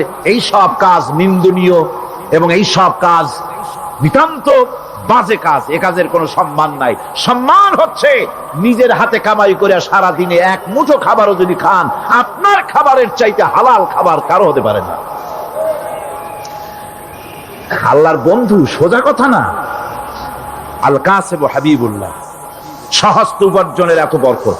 সেজন্য অর্থনৈতিক নিরাপত্তার জন্য সমাজের প্রত্যেকটি কর্মক্ষম লোককে কাজ করতে হবে। কি করতে হবে? নামাজ পড়া হয়ে গেছে, এখন আর বসে থাকা চলবে না, নেমে পড়ুন কাজের জন্য, আল্লাহর অনুগ্রহ অনুসন্ধান করুন। এরপরে আল্লাহ পাক বলছেন, আমার অনুগ্রহ রুজি কামাও, আর রুজি কামাবার সময় ওয়াজকুরুল্লাহ যিকরান কাসীরা লাআল্লাকুম তুফলিহুন। আর জিকির করবা আমার বেশি, আমার জিকির করবা। বলা হচ্ছে রুজি অনুসন্ধান করো, আর বলা হচ্ছে আমার জিকির করো। তো জিকির আর রুজি সন্ধানের ভিতরে সামঞ্জস্য কি? সামঞ্জস্যটা হচ্ছে এই যে আপনি যখন উযকুরুল্লাহ কাসীরান, আপনাকে বেশি করে জিকির করতে হবে। জিকির মানে কি? স্মরণ করা। জিকির মানে কি? স্মরণ করা। আল্লাহকে স্মরণ করেন। রুজি যখন কামাতে যাবেন স্মরণ করবেন কারে? চিল্লায় কোন কারে? আপনি রুজি কামাবার জন্য চাকরি করতেছেন, অফিসে বসে যদি আল্লাহ রাব্বুল আলামিন আপনার স্মরণে থাকে, তাহলে ঘুষ খাওয়া আপনার জন্য সম্ভব হবে না। কথা ঠিক কিনা? আল্লাহ পাক বলছেন, রুজি কামাবার জন্য তুমি যে পরিশ্রম করবে, ওই পরিশ্রমের সময় বেশি বেশি জিকির করো, আমারে স্মরণ রাখো। অফিসে বসে যখন তুমি কাজ করবে, আমি যদি স্মরণে থাকি, তাহলে তুমি ঘুষ খাইতে পারবে না। তুমি জমিন চাষ করবে, জমিন চাষ করার সময় আমি যদি তোমার স্মরণে থাকি, জমিনের আইল ঠেলা তোমার পক্ষে সম্ভব হবে না। যত রকমের রুজির রোজগারের পথ আছে, আমাকে স্মরণ করো, খারাপ পথ থেকে বাঁচো, হালাল ভাবে রুজি কামাও। হালাল রুজির ভিতরে আল্লাহ রব্বুল আলামিন বরকত দিয়ে দিবেন। আর কাজ করার জন্য বলা হয়েছে, রাসূল করিম সাল্লাল্লাহু আলাইহি ওয়াসাল্লাম বলেছেন, ইজা সাল্লাইতুমুল ফাজরা ফালা তানুমু আন তালবি আরযাকিকুম। ফজরের নামাজ পড়া হয়ে গেছে, ঘুমায়ও না। আমাদের একটা আম অভ্যাস হয়ে গেছে ফজরের নামাজ পড়ে ঘুমানো। হাদিস শরীফে বলা হচ্ছে, ফজরের নামাজ পড়া হয়ে গেছে, ঘুমায়ও না। রুজি তালাশ করো, রিজিক তালাশ করো, নিজের সাহায্য করো, অন্যকে সাহায্য করো, নিজের সংসারের জন্য কাজ করো, অন্যের জন্যও করো। হালাল ভাবে রুজি কামাই করে বউকে একটা ব্লাউজ কিনে দিয়েছেন, একটা শাড়ি কিনে দিয়েছেন, বাচ্চাকে ক্লাসের বই কিনে দিয়েছেন, বাজার থেকে মাছ তরিতরকারি কিনে। অক্ষম ব্যক্তিদেরকে সহযোগিতা করবে, যারা নাকি উপার্জন করতে পারে না, ওই জাতীয় লোকদেরকে তারা সহযোগিতা করবে। ওয়াকফুলু গানিয়ুহুম ফাকিরাহুম, সেই সমাজের যারা নাকি সামর্থ্যবান, তারা রোজগার করবে এবং গরিবদেরকে সহযোগিতা করবে। আল্লাহর নবী বলেছেন, সে ব্যক্তি মুমিন নয়, সে ব্যক্তি মুমিন নয়, সেই ব্যক্তি মুমিন নয়। সাহাবায়ে কিরাম হতচকিত হয়ে উঠলেন, প্রশ্ন করলেন, নবীজি কোন ব্যক্তি মুমিন নয়? আল্লাহর নবী বলেন, যেই ব্যক্তি পেট পুরে আরাম করে ঘুমায় গেল, এ কথা জানার পর যে তার প্রতিবেশী না খেয়ে শুয়ে আছে, ক্ষুধার যন্ত্রণায় কাতরাচ্ছে, এ কথা জানার পরে যেই মুসলমান ব্যক্তি আরাম করে পেট ভরে খেয়ে ঘুমায়, সে কখনো মুমিনের দাবি করতে পারে না, মুমিন হতে পারে না। কত বড় কথা! ইসলাম মানুষকে তাগিদ করেছে তার প্রতিবেশীর উপরে লক্ষ্য রাখার জন্য, তার প্রতিবেশীকে লক্ষ্য রাখার জন্য, গরিব মানুষের প্রতি লক্ষ্য রাখার জন্য। রাসূল করিম সাল্লাল্লাহু আলাইহি ওয়াসাল্লাম বলছেন, আইয়ু রাজুলিন মাতা দিয়ান বাইনা আগনিয়ায়ে ফাকাদ বারিয়াত মিনহুম জিম্মাতুল্লাহি ওয়া রাসূলুহু। আল্লাহর নবী বলেন, কোন ধনী ব্যক্তিদের মাঝে কোন গরিব প্রতিবেশী যদি না খেয়ে মারা যায়, তাহলে ওই এলাকার বিত্তশালী লোকদের সাথে আল্লাহর সমস্ত সম্পর্ক, রসুলের সব সম্পর্ক ছিন্ন হয়ে যায়। কে বলতে পেরেছে এত বড় কথা? মানুষের অর্থনৈতিক নিরাপত্তার জন্য কত বড় কথা বলেছে ইসলাম, বলেছে বিশ্বনবী জনাবে মুহাম্মদ রাসূলুল্লাহ সাল্লাল্লাহু আলাইহি ওয়াসাল্লাম। আল্লাহ রাব্বুল আলামিন বলেন, ধনীদের হাতেই যেন সম্পদগুলি পুঞ্জীভূত হয়ে না যায়, কাইলা ইয়াকুনা দুলাতাম বাইনাল আগনিয়াই মিনকুম, তোমাদের ধনীদের হাতে যেন সম্পদগুলি, সমাজের সম্পদগুলি যেন পুঞ্জীভূত না হয়, সেগুলি বরং ছড়িয়ে আস্তে করে যেন সমস্ত গরিব জনসাধারণের কাছে যেতে পারে, সে ব্যবস্থা করতে হবে। যাকাত প্রদানের মাধ্যমে ধনীদের কাছ থেকে নিয়ে গরিবদেরকে দিয়ে দিতে হবে। আর বুখারী শরীফের সারা ফাথুল বারীতে হাফেজ ইবনে হাজার আসকালানী রাহিমাহুল্লাহ তিনি বলেছেন, যাকাত যদি ধনীরা না দেয়, যদি কেউ দিতে বাধা দেয়, ফামানিমতানা উখিযাত বিহি কাহরান, যদি যাকাত না দেয় জবরদস্তি করে যাকাত আদায় করে নিবে গভর্নমেন্ট। যাকাত দিতেই হবে। মুনকিরিনে যাকাত, যারা যাকাত দিতে অস্বীকার করেছিল, হযরতে সিদ্দিক আকবর, হযরতে আবু বকর সিদ্দিক রাদিয়াল্লাহু তাআলা আনহু, তিনি তাদের সম্পর্কে বলেছিলেন, ওয়াল্লাহি লাউ কাতিলান্না মান ফাররাকা বাইনাস সালাতি ওয়াজ যাকাত, অবশ্যই আমি ওই সম্প্রদায়ের লোকের বিরুদ্ধে যুদ্ধ ঘোষণা করব যারা নামাজ আর যাকাতের মধ্যে পার্থক্য সূচিত করবে। যারা নামাজ তো পড়বে কিন্তু যাকাত দিবে না সরকারের কাছে, যাকাত আদায় করবে না, তাদের বিরুদ্ধে যুদ্ধ ঘোষণা করব। ইসলামী সরকার যদি প্রতিষ্ঠিত হয় তাহলে এই যাকাত আদায় করা হবে। যাকাত কেউ নিয়ে বসে থাকতে পারবে না, যাকাত আদায় করা হবে। আমাদের দেশে নিয়ম মাফিক যদি যাকাত আদায় করা হতো, এই দেশ যদি ইসলামী গভর্নমেন্ট হতো, আল্লাহ যেন দয়া করে দেন, কন্যা আমিন। আল্লাহ পাক যদি দয়া করে দেশটার ইসলামী রাষ্ট্র বানায় দেন, তাহলে যাকাত তো আদায় করে নেওয়া হবে। যাকাত দিতে আপনি বাধ্য, গরিব মানুষ থাকবে না। এখনো বাংলাদেশে নিয়ম মাফিক যদি যাকাত আদায় করা হয়, নিয়ম মাফিক মানে সোনার যাকাত, রূপার যাকাত, নগদ ক্যাশের যাকাত, ফসলের ওষুধ, সঠিকভাবে যদি আদায় করা হয় তো একেবারে কম করে হলেও 1000 কোটি টাকা যাকাতের টাকা কালেকশন হতে পারে। এটা কি কম কথা? 1000 কোটি টাকা, এই টাকা আদায় করা হচ্ছে না। এই টাকা আদায় না করার কারণে যে শূন্যতার সৃষ্টি হচ্ছে, এই ভ্যাকুয়ামকে পূর্ণ করার জন্য এগিয়ে এসেছে 7 সমুদ্র 13 নদীর উপর থেকে এনজিওরা। এনজিওরা এসে আমাদের দেশে, সব এনজিও খারাপ আমি তা বলি না, বহু এনজিও আছে যারা এদেশের উন্নয়নের, আর্থসামাজিক উন্নয়নের জন্য তারা প্রচেষ্টা করছে। রাস্তাঘাট, স্কুল কলেজ, চিকিৎসা ইত্যাদির দিকে কাজ করছে। যতগুলি এনজিও আমাদের দেশে আছে তার ভিতরে 52টা এনজিও গোনা বাছা যারা ইসলামের প্রকাশ্য দুশমন, আর এর শীর্ষস্থানে আছে ব্র্যাক। এই এনজিও গুলি তারা আমাদের দেশে এসে সুদি কারবার শুরু করেছে, পরিপূর্ণভাবে সুদের কারবার। ব্যাংকের থেকে যদি আপনি লোন নেন তাহলে 15 or 17% ইন্টারেস্ট দিতে হবে। আর ওদের কাছ থেকে যে সুদ, যে টাকা নেওয়া হয়, সেই টাকায় গ্রামীণ ব্যাংক থেকে শুরু করে ব্র্যাক বলেন, কারিতাস বলেন, অক্সফাম বলেন, অ্যাডাপ বলেন, যেগুলি আছে এগুলি সুদ নেয় 30 থেকে 34% পর্যন্ত। গোটা জাতিকে গ্রাম পর্যায়ে তারা সুদের নিবিড় চাষ করতেছে, ঘরে ঘরে সুদ পৌঁছে দিয়েছে, মুসলমান নারীদেরকে বেহুরমতি করেছে, ইসলামের ঐতিহ্য ধ্বংস করতেছে, নারীদেরকে বিপর্দা করতেছে, আমার দেশের ফ্যামিলি স্ট্রাকচারকে এনজিওরা ধ্বংস করে দিচ্ছে।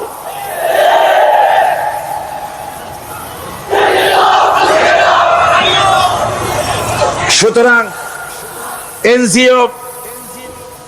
এনজিওরা এই সুযোগটা পেত না। যদি জাকাত কালেকশন করা হতো আর জাকাত দিয়ে জাকাত যে সব জায়গায় খরচ করতে হয় সেই খরচ করার জায়গাগুলিতে সঠিকভাবে যদি ব্যয় করা হতো এই অবস্থা হতো না। বাংলাদেশে সম্পদের অভাব নাই। যারা বলে বাংলাদেশ গরিব, আমি তাদের সাথে একমত নই। আক্ষরিক অর্থে বাংলাদেশ গরিব নয়, বাংলাদেশে সম্পদ আছে। বাংলাদেশে যে জিনিসটার অভাব সেটা হচ্ছে ইনসাফ ভিত্তিক বন্টনের অভাব। এখানে কেউ তো 1000 বিঘা জমির মালিক, বিঘা বোঝেন না কি কোন আপনারা? কানি। কেউ তো 1000 কানির মালিক, আর কারো তো রান্নাঘর উঠাবার জায়গা নাই। কথাটা ঠিক কিনা? কেউ তো শত শত কোটি টাকা, কত কোটি টাকা যে আছে তা হিসাব করে মাসখানেক লাগবে, গুনিয়া খুলাইতে পারবে না। আর কারো তো একটা ট্যাবলেট কেনার পয়সা নাই। সুতরাং আমার দেশে যেভাবে গরিব বলা হয় আক্ষরিক অর্থে ওইভাবে আমার দেশ গরিব নয়। আমাদের দেশে সম্পদ আছে, বহুত জমি অনাবাদি ফেলে রাখা হয়েছে। রাসূল করিম সাল্লাল্লাহু আলাইহি ওয়াসাল্লাম বলেছেন, সেই ব্যক্তির জমিন রাখার অধিকার নাই যে ব্যক্তি তা চাষের আওতায় না আনে। আছে না বহুত জমি পড়িয়া? আবাদযোগ্য জমি আমাদের দেশে আসে যা, তার 2,40,00,000 একর। আমাদের ভূমি সম্পদ রয়েছে, বনজ সম্পদ যা আছে সেটা হচ্ছে 32,53,860 একর জুড়ে বিরাট বনজ সম্পদ আমাদের আছে। ভূমি সম্পদ আছে, বনজ সম্পদ আছে। আমাদের রয়েছে পানি সম্পদ, প্রায় 250 নদী, 3,600 বর্গ মাইল জুড়ে নদীগুলো প্রবাহিত আছে। আমাদের পানি সম্পদ আছে। আমাদের গ্যাস সম্পদ আছে, যে গ্যাস অন্তত 100 বছর চলতে পারে। প্রত্যেক বাড়িতে বাড়িতে গ্যাসের সংযোগ দিলেও 100 বছরে ফুরাবে না। আলহামদুলিল্লাহ কইতে ইচ্ছা করে না? জোরে কোন আলহামদুলিল্লাহ। আমাদের গ্যাস সম্পদ রয়েছে, আমাদের মৎস্য সম্পদ আছে, পশু সম্পদ আছে, কৃষি সম্পদ আছে, আরো রয়েছে বিপুল জনশক্তি। জনশক্তি কাজ সবচাইতে বার্ডেন মনে করা হয়। জনশক্তিকে বলা হয় বাংলাদেশের সবচাইতে বড় সমস্যা, জনশক্তি সমস্যা। এটা হচ্ছে যে সরকার আসে তারই ভূতে পায়, যে যায় লঙ্কা সে আর মানুষ হালে ফেরে না। মানুষগুলি তার জন্য জ্বালা। অথচ এই মানব শক্তি হচ্ছে শ্রেষ্ঠ শক্তি। ইউনিভার্সিটি জনমের মতো না বাড়াইয়া, এখন তো ইউনিভার্সিটি দাবি করতেছে সকলে, গ্রামে গঞ্জে থানায় রান্নাঘরে সব জায়গায় আমাদের ইউনিভার্সিটি দেওয়া। আর ইউনিভার্সিটির ফজিলত কি তা তো আমরা দেখতেইছি। এর থেকে বেশি করে পলিটেকনিক ইনস্টিটিউট, ভোকেশনাল ইনস্টিটিউট ইত্যাদি যদি বানানো হতো, ভিক্ষার হাতকে কর্মীর হাতে যদি পরিণত করা যেত, মানুষগুলিকে যদি কর্মক্ষম করা যেত, তাদেরকে যদি মডার্ন টেকনোলজি যদি শিক্ষা দেওয়া যেত, তাহলে এই মানব শক্তি রপ্তানি করে বা পৃথিবীর বিভিন্ন দেশ থেকে মূল্যবান বৈদেশিক মুদ্রা অর্জন করা যায়। সেটা না করে মানুষ হইছে জ্বালা, জনমের মতো এদেরকে মারো। এটা হচ্ছে ট্রেনের 3rd ক্লাস প্যাসেঞ্জার্স মেন্টালিটি। সেটা কিরকম? সেটা হচ্ছে ট্রেনে যখন মানুষ চলে 3য় শ্রেণীতে, একবার উঠে বসলে সে অন্যের জন্য জায়গা ছাড়ে না। জায়গা খালি আছে, আর একজন এসে বললে ভাই আমার একটু বসতে দাও, কয় না ভাই এখানে লোক আছে। আসলে কিন্তু লোক নাই। আপনি যদি বলেন যে সেই লোক আসলে আমি জায়গা ছেড়ে দেবো, ততক্ষণ তো বসি। আপনি বসলেন, এরপরে আপনি তো বুঝছেন যে লোকটা ফাঁকিতেছে, ওই চিন্তা আপনার মধ্যেও ঢুকবে। আর একজন আসবে, বসার জায়গা আছে, আপনি বলবেন না এখানে জায়গা নাই। ট্রেনের 3rd ক্লাস প্যাসেঞ্জারদের যে মানসিকতা, বর্তমান মুসলিম দেশগুলির সরকার প্রধানেরা ঠিক ট্রেনের 3rd ক্লাস প্যাসেঞ্জারদের চাইতো 3rd ক্লাস। মানব শক্তিকে কাজে লাগাবার চিন্তা না করে উল্টা চিন্তা তারা করছেন। এত সম্পদ থাকা সত্ত্বেও বাংলাদেশ আজ যে অভাব সৃষ্টি হয়েছে তা কৃত্রিম, এবং তা সৃষ্টি হয়েছে এটা এর একমাত্র দায়ী এর জন্য রাজনৈতিক ষড়যন্ত্র। রাজনৈতিক ষড়যন্ত্রের কারণেই এই অভাব সৃষ্টি হয়েছে। গোড়া থেকেই আমাদের দেশটি ষড়যন্ত্রের শিকার।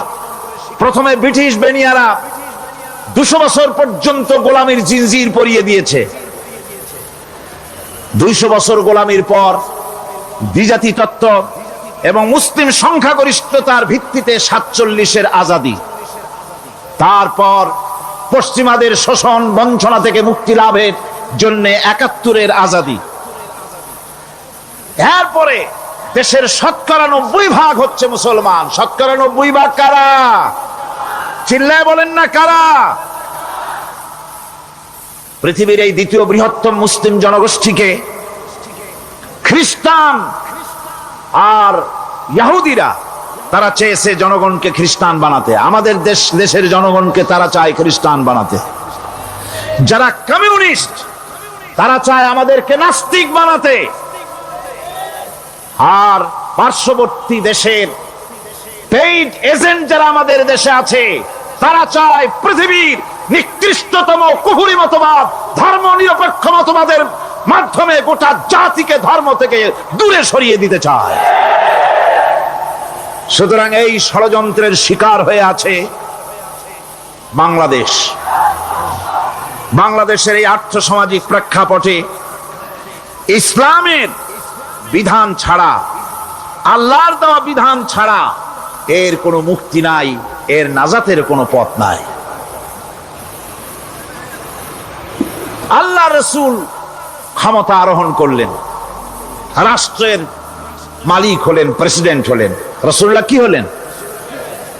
আল্লাহর নবী প্রেসিডেন্ট হলেন। সমাজের গরিব দুঃখীদের ব্যাপারে নবীজি বললেন, মান তারাকা মালান ফালওয়ারাসাতিহি ওয়া মান তারাকা দিয়ান আও কুল্লা ফালিয়াতিনি ফাইন্না মাওলাহু, রাওয়াহুল বুখারী। নবীজি বলেন, যে ব্যক্তি মারা গেল, মরে যাওয়ার পর তার যে সম্পদ থাকবে, এই সম্পদগুলি সে যে সন্তান স্ত্রী পুত্র যাদের রেখে গেছে তা তাদের জন্যে। আর যদি সে ঋণগ্রস্ত, যদি ঋণ অবস্থায় সংসারকে রেখে যে থাকে, তাহলে তার ঋণের বোঝা, ঋণের পরিশোধের দায়িত্ব আমি মুহাম্মদ সাল্লাল্লাহু আলাইহি ওয়াসাল্লাম নিয়ে নিলাম। সমাজের যার কোনো অভিভাবক নাই তার অভিভাবক আমি মুহাম্মদ সাল্লাল্লাহু আলাইহি ওয়াসাল্লাম। যার কোনো অভিভাবক নাই সেজন্য আমার কাছে চলে আসে।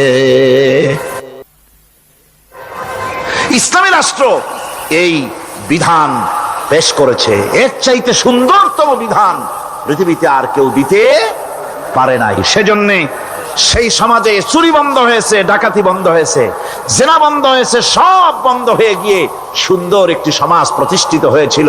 আর রাসূল বলেছিলেন, খাইরুল কুরুনে কারনি, সর্বশ্রেষ্ঠ যুগ হলো আমার যুগ। সুবহানাল্লাহি বিহামদিহি।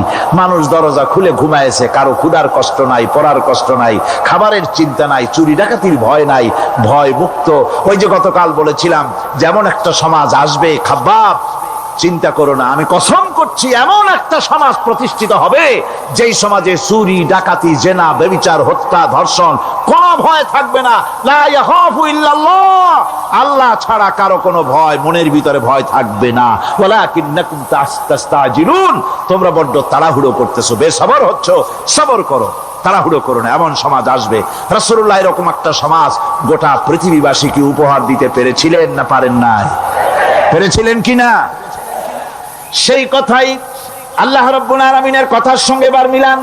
লাইসাল বিররা আন তুওয়াল্লু বুজুহাকুম কিবালাল মাশরিকি ওয়াল মাগরিব। পূর্ব পশ্চিমে কত মাথা ঘুরালে, চেহারা ঘুরালে, এটাই কিন্তু তোমার পুণ্যবান হওয়ার জন্য, নেককার হওয়ার জন্য যথেষ্ট নয়।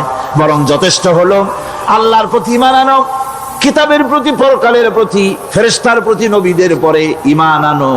আর আল্লাহর মহব্বতে, আল্লাহর প্রেমে উদ্বুদ্ধ হয়ে আর একটা বড় কাজ করো, সেটা হলো ওয়াতাল মালা আলা হুব্বিহি যাবিল কুরবা ওয়াল ইয়াতামা ওয়াল মাসাকিন ওয়াবনাস সাবিল ওয়াস-সাইলিনা ওয়া ফির রিকাবি ওয়া কামাস সালাতা ওয়া আতাজ যাকাত ওয়াল মুফুনা বিআহদিহিম ইযা আহাদু والصابرين في البأساء والضراء وحين البأس أولئك الذين صدقوا وأولئك هم المتقون আরেকটি গুরুত্বপূর্ণ কাজ করতে হবে আল্লাহ পরকালে বিশ্বাস করার সাথে সাথে, সেটা হলো এই,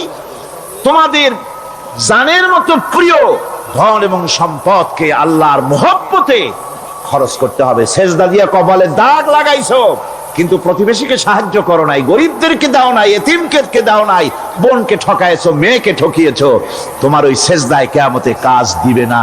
প্রকৃতপক্ষের নেককার পুণ্যবান হওয়ার জন্য গরিব জনসাধারণকে সহযোগিতা করতে হবে। এরপরে মাঝখান থেকে যেটা বাদ দিয়েছিলাম, বলেছিলাম নামাজ এবং যাকাত। আমি যাকাতটা কালকে আগে নিয়ে এসেছিলাম, নামাজটা ছিল আগে। সেই নামাজটা যেহেতু আলাদা একটা বিষয় হবে আর যাকাতটা সদকার সাথে সামঞ্জস্য আছে, সেই জন্য যাকাত আর সাদাকার কথাটা একসঙ্গে মিলাই বলেছিলাম। এখন শুরু করছি নামাজ। সালাত, সালাত এর আবিধানিক অর্থ হচ্ছে কোন জিনিসের দিকে মুখ ফিরানো। সালাতের অর্থ হচ্ছে নিকটবর্তী হওয়া, মুখ ঘুরানো, মুতাওয়াজ্জা হওয়া।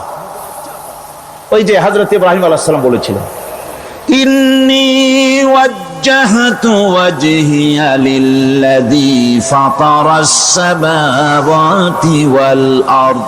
জানেন আপনারা? পড়েন, ইন্নী ওয়াজ্জাহতু ওয়াজহিয়া লিল্লাযী ফাতারাস সামাওয়াতি ওয়াল আরদা হানিফা ওয়া মা আনা মিনাল মুশরিকিন। নিশ্চয় আমার মুখ ঘুরায় দিলাম কার দিকে? যিনি আকাশ এবং জমিনের স্রষ্টা, সব কিছুর মালিক যিনি, তার দিকে আমি মুতাওয়াজ্জা হলাম। নামাজের অর্থই হচ্ছে মুতাওয়াজ্জা হওয়া, মুখ ঘুরিয়ে দেওয়া, চেহারা ঘুরিয়ে দেওয়া।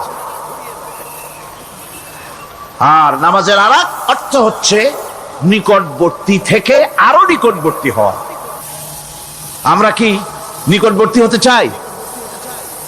না বুঝলে কবেন কি? নিকটবর্তী হইতে চাই কার? আল্লাহ। আমরা কি আল্লাহর নিকটবর্তী হতে চাই?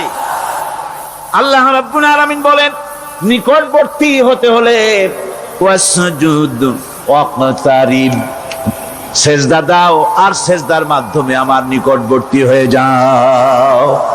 সেজদা দিলেই আল্লাহর নিকটবর্তী হওয়া যায়। কোন সুবহানাল্লাহ। সাহাবী, আল্লাহ নবীর সাহাবী প্রশ্ন করেছেন, নবীজি বান্দা কখন আল্লাহর নিকটবর্তী হয়ে যায়? নবীজি বলেছেন, বান্দা যখন সেজদা দেয় তখন আল্লাহর বান্দার মাঝে কোনো হিজাব থাকে না, একদম আল্লাহ পাকের নিকটবর্তী হয়ে যায় বান্দা যখন সেজদায় পড়ে যায়। সুতরাং নামাজ হচ্ছে নিকটবর্তী হওয়া, সালাত এটা হচ্ছে নিকটবর্তী হওয়া। নামাজ ফরজ হওয়ার কারণ হচ্ছে এই যে মানুষ আল্লাহর বান্দা বা গোলাম হিসেবে সৃষ্টি হয়েছে, তাই একমুখী হয়ে রবের বন্দিগি করা এটা হচ্ছে তার স্বাভাবিক একটা প্রকৃতি। আল্লাহ রাব্বুল আলামিন এই প্রকৃতির দাবি মিটাবার জন্যই নামাজের ব্যবস্থা করেছেন। মানুষের ফিতরত, মানুষের নেচার, মানুষের ফিতরত হচ্ছে এই যে কারো না কারো কাছে মাথা নত করা, হাত জোড় করা, মাথা নত করা, সার্বভৌমত্বের মালিক কাউকে মনে করা। হাত জোড় করতে হলে, মাথা নত করতে হলে, সার্বভৌমত্বের মালিক হিসেবে কাউকে গ্রহণ করতে হলে আল্লাহর বিকল্প কেউ আছে নাকি? ইসলামের মূল দাওয়াতটা হলো ফিতরাত অনুযায়ী দাওয়াত দেওয়া হয়েছে, মানুষ যেন মাথা নত করে, গোলামি করে। এজন্য আল্লাহ রাব্বুল আলামিন বলেছেন যে আমি মানুষ এবং জিনকে সৃষ্টি করেছি, তার কারণটাই হলো মা খালাকতুল জিন্না ওয়াল ইনসা ইল্লা লিয়াবুদুন। মানুষ আর জিন জাতিকে সৃষ্টি করা হয়েছে ইবাদতের জন্য, গোলামির জন্য।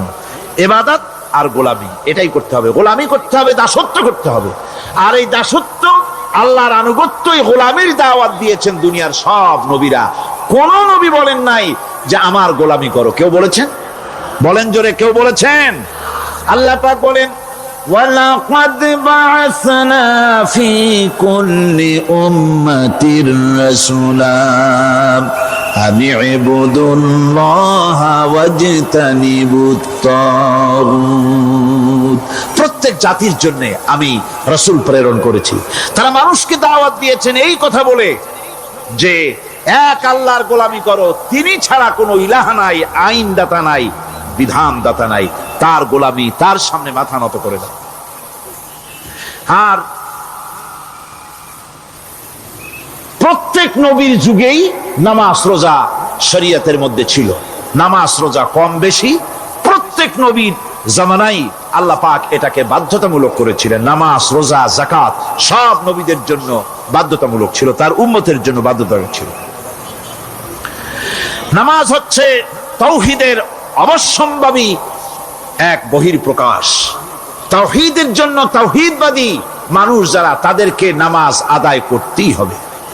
আকীদা বিশ্বাসের দিক থেকে তাওহীদ যদি হয় পুরা দ্বীনের মূল উৎস, তাহলে আমলের দিক থেকে নামাজ হচ্ছে পুরা দ্বীনের মূল ভিত্তি। নামাজ হচ্ছে আমলের মূল ভিত্তি। এর বাস্তবায়ন ছাড়া দ্বীন পূর্ণ হয় না। নামাজ মুমিনের কেবলমাত্র একটি উত্তম আমলই নয়, বরং নামাজ হচ্ছে ঈমানের মূল ভিত্তি। যার কাছে নামাজ নাই তার কাছে কিছুই নেই।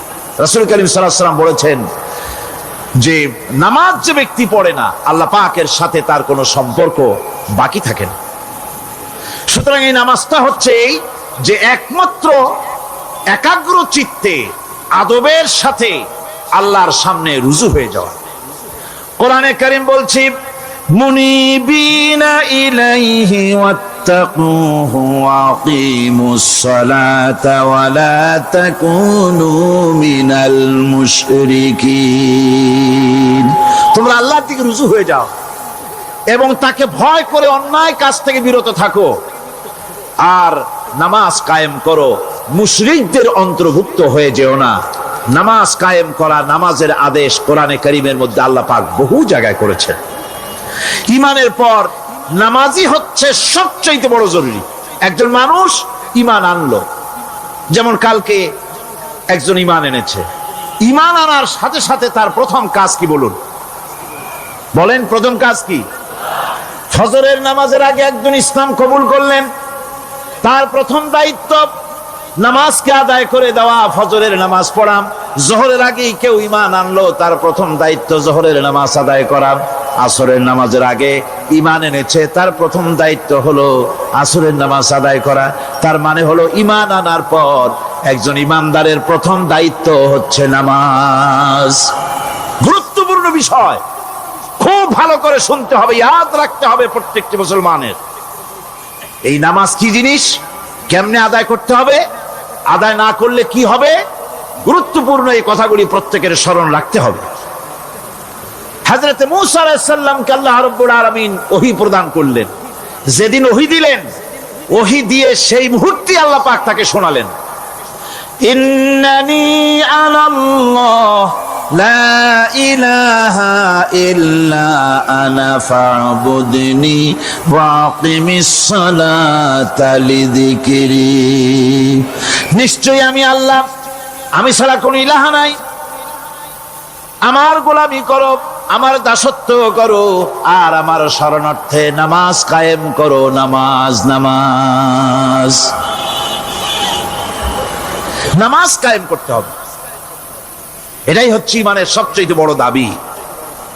অন্যত্র আল্লাহ পাক বলছেন, কুল ইন্না হুদাল্লাহি হুয়াল হুদা ওয়া উমিরনা লিনুসলিমা লিরাব্বিল আলামিন। হে নবী বলুন, প্রকৃতপক্ষে আল্লাহর হেদায়েত হচ্ছে সঠিক হেদায়েত। সত্যিকারের হেদায়েত কার হেদায়েত? আল্লাহ পাকের হেদায়েত। এবং তার পক্ষ থেকে নির্দেশ করা হয়েছে যে সারা জাহানের মালিকের সামনে মাথা নত করে দাও। মাথা নত করবেন কার কাছে? আল্লাহ পাকের কাছে। ওয়া আনাকিমুস সালাতা ওয়াত্তাকুহু ওয়া হুয়াল্লাযী ইলাইহি তুহশারুন। আর নামাজ প্রতিষ্ঠা করো, আল্লাহ রাব্বুল আলামিনের ভয়তে সমস্ত অপরাধমূলক কাজ থেকে, অসামাজিক কার্যকলাপ থেকে বিরত থাকেও। আর একদিন মনে রেখো, তোমাদের সকলকেই আল্লাহ রাব্বুল আলামিনের দরবারে উপস্থিত হতে হবে। নামাজ ঈমান থাকা না থাকার প্রমাণ। ঈমান আছে কি ঈমান নাই এর প্রমাণ কি? নামাজ। আল্লাহ পাক বলছেন, ফালা সাদ্দাকা ওয়ালা সাল্লা ওয়ালাকিন কাযযাবা ওয়া তাওয়াল্লা। কিন্তু না সে সত্য মেনে নিল, আর না সে সালাত আদায় করলো, বরং সত্যকে মিথ্যা মনে করে ফিরে গেল। নামাজটাই হচ্ছে একজন মানুষের সে মুমিন না কাফের তা প্রমাণ করার জন্য। এটাই হচ্ছে মূল কথা। কিয়ামতের দিন মানুষ যে জাহান্নামে যাবে, জাহান্নামের জন্য, জাহান্নামে যে সব কারণে যাবে তার মধ্যে বড় কারণ, কালকে বলেছিলাম, দেখি মনে আছে নাকি? বড় কারণ কয়টা? কয়টা? আলহামদুলিল্লাহ মনে আছে। আল্লাহ রাব্বুল আলামিন বলেন, ইয়াতাসাআলুনা আনিল মুজরিমিন। কিয়ামতের দিন অপরাধীদেরকে জিজ্ঞেস করা হবে, মা সালাকাকুম ফি সাকার, জাহান্নামে কেন আসছো? জবাবে তারা বলবে, قالوا لم نك من المصلين ولم نك نطعم المسكين। নামাজ পড়ি নাই আর এতিম মিসকিনদের খেতে দেই নাই, এই কারণেই জাহান্নামে এসেছি। নাউযুবিল্লাহ। নামাজ যারা পড়বে না জাহান্নামে যেতে হবে। কোথায় যেতে হবে? কেউ কেউ মনে করতে পারবেন নামাজের ওয়াজ তো বহু শুনছি, এর চাইতে গুরুত্বপূর্ণ জিনিস আর নাই। নামাজের চাইতে গুরুত্বপূর্ণ ইবাদত আল্লাহর সৃষ্টি করেন নাই। মুসলমানের জন্য সর্বশ্রেষ্ঠ ইবাদত কি? চিল্লায় কোন, জোরে বলেন কি? এই নামাজ আকসার মানুষের নামাজ হয় না। যারা আমরা নামাজ পড়ি, বহু লোকের নামাজ পড়ে ঠিক, কিন্তু নামাজ আদায় হয় না। আমি সে কথা বলবো সামনের দিকে, প্রাণ খুলে শুনবেন, কাজে লাগবে ইনশাআল্লাহ। কোন ইনশাআল্লাহ? আকীদাগত দিক থেকে ঈমান হলো তাওহীদের স্বীকৃতি, আর আমলের দিক থেকে নামাজ হচ্ছে তাওহীদের বহিঃপ্রকাশ। আপনি মুসলমান তা প্রমাণ হবে নামাজ দিয়ে। নামাজহীন ঈমানের দাবি মূল্যহীন। যার নামাজ নাই তার ঈমানের দাবি করার কোনো মূল্যই নেই। অনেক এরকম কথা বলে, হুজুর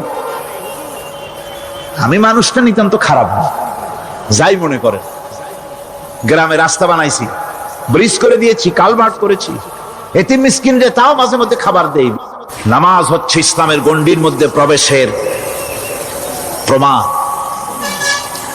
কোরআনে কারীম বলছে, ফাইন তাবু ওয়া আকামুস সালাতা ওয়া আতাউজ যাকাতা ফাইখওয়ানুকুম ফিদ্দীন। সূরা তাওবা এসেছে, তারা যদি তওবা করে আর নামাজ কায়েম করে, যাকাত যদি আদায় করে, তাহলে এখন তোমাদের সে দ্বীনি ভাই। এখন ভাই হয়ে গেল। একটু আগে ছিল কাফের মুশরিক, এখন তোমার দ্বীনি ভাই। দ্বীনের গণ্ডির মধ্যে প্রবেশ করা, কলেমা পড়ার সাথে সাথেই নামাজ। নামাজ হচ্ছে দ্বীনের প্রধান গেট, দ্বীনের প্রধান তোরণ। দ্বীনের মধ্যে প্রবেশ করার জন্য এই গেট দিয়ে প্রবেশ করতে হবে। সুতরাং এই নামাজের এতই গুরুত্ব দেওয়া হয়েছে। ইসলাম যদি ক্ষমতায় আসে, আল্লাহ যেন এনে দেন, জোরে কোন আমিন। ইসলাম যদি ক্ষমতায় এসে যায়, রব্বুল আলামিন তাফসীরের মাহফিল, কোরআন সামনে নিয়ে আশা করে তোমার দরবারে দোয়া করি, এই বিশাল জনসমুদ্রের দোয়া কবুল করো মাবুদ গো, এই বাংলাদেশকে ইসলামের দেশ বানাইয়া দাও। দেশটা যদি ইসলামের হয়ে যায়, আইন যদি আল্লাহর হয়, শাসন যদি সৎ লোকেরা করে, রব্বুল আলামিন কোরআন শরীফে বলেন, তাহলে তারা 4টা কাজ করবে। আল্লাযীনা ইম্মাক্কান্নাহুম ফিল আরদ আকামুস সালাতা ওয়া আতাউজ যাকাত ওয়া আমারু বিল মা'রুফি ওয়া নাহাউ আনিল মুনকার। মুমিনেরা ক্ষমতায় এসে প্রথম যে কাজটা করবে, প্রথমে ক্ষমতায় এসেই নামাজ বাধ্যতামূলক করবে। প্রথম কি? ওয়াজ নসিহতে অনুরোধ করা হবে না, বাবাজিরা আল্লাহর রাস্তায় নামাজটা পড়ে না। রেডিও এবং টেলিভিশনের মাধ্যমে রাষ্ট্রপ্রধান অর্ডার করে দিবেন, আজ থেকে বাংলাদেশের 12 কোটি তাওহীদি জনতা, নারী পুরুষ যারা আকেল বালিগ, সকলের জন্য নামাজ বাধ্যতামূলক, নামাজ পড়তেই হবে।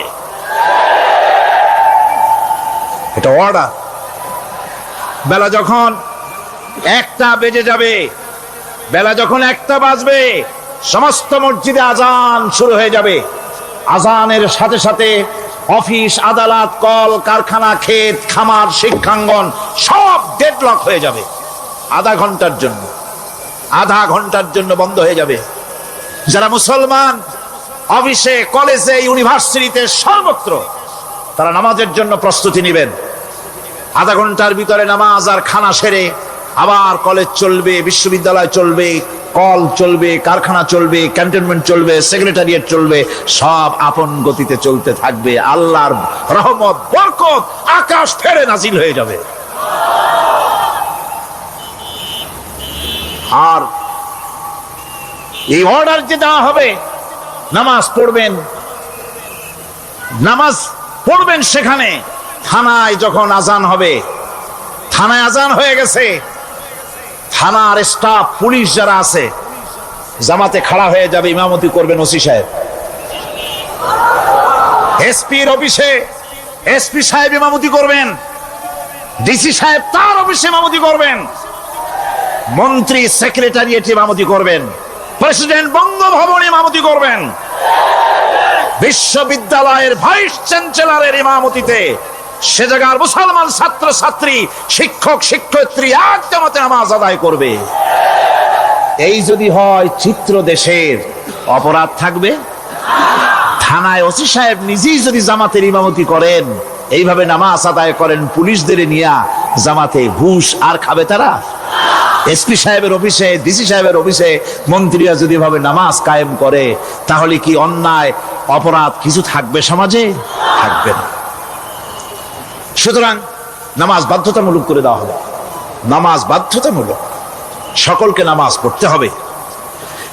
নামমাত্র মুসলিম জাতির রাষ্ট্র ক্ষমতা গ্রহণ করাই হলো ইসলামী শাসন ব্যবস্থা নয়।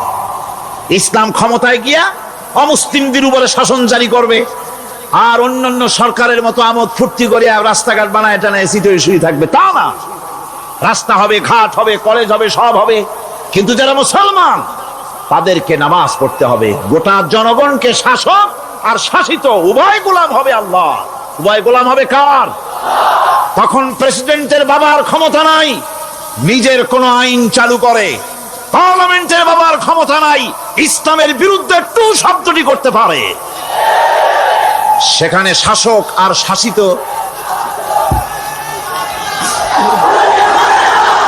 শাসক আর শাসিত হয়ে যাবে একজন এক হুকুমদাতার গোলাম। সেই হুকুমদাতাকে ইনিল হুকুমু ইল্লা লিল্লাহ আলা লাহুল খালকু ওয়াল আমর। প্রেসিডেন্ট থেকে শুরু করে শাসক আর শাসিত সব আইন মানবে ওই আল্লাহ রব্বুল আলামিনের, যিনি এই তামাম জাহান সৃষ্টি করেছেন। সৃষ্টি যার আইন চলবে সেই আল্লাহ রব্বুল আলামিনের, এবং তার আইনের সার্বিক অনুসরণ করে চলতে হবে সকলকে। এক কথায় ইসলামী সরকারের সমস্ত ক্ষমতা ব্যয় হবে নামাজ কায়েম করা আর যাকাত আদায় করার ব্যাপারে। নামাজ যদি কায়েম হয়ে যায়, যাকাত যদি আদায় করা হয়, দুঃখ, দারিদ্র, কষ্ট কিছুই থাকবে না, বেকার সমস্যা থাকবে না। সমস্ত বেকারদেরকে চাকরি না পাওয়া পর্যন্ত বেকার ভাতা দেওয়া হবে। বুড়ো মানুষেরা যখন বুড়ো হয়ে যায়, ছেলের কাছে আদর নাই, বউর কাছে কদর নাই, আর ছেলে বউ বদদোয়া করতে থাকে, বুড়ারা মরে না কেন? আছে না আমাদের সমাজ? ইসলামী সরকার এলে পরে এই বৃদ্ধ মানুষদের ব্যবস্থা করা হবে। তাদের প্রতি এই ধরনের অসদাচরণ কেউ করতে সাহস পাবে না। সুতরাং নামাজ প্রতিষ্ঠা এবং যাকাত আদায় হলেই সমাজের অন্যায় অবিচার যা আছে তার 12 আনাই বিলুপ্ত হয়ে যাবে। কর আলহামদুলিল্লাহ। তখন চাকরিতে প্রমোশন হবে নামাজের ভিত্তিতে। এখন প্রমোশন হয় কে কত ঘুষ খাইতে পারে, কে কত সরকারের দালালি করে বিবেকের বিরুদ্ধে বিরোধী দলকে বেশি করে পেটাতে পারে, এর উপরে ভিত্তি করে প্রমোশন হয়।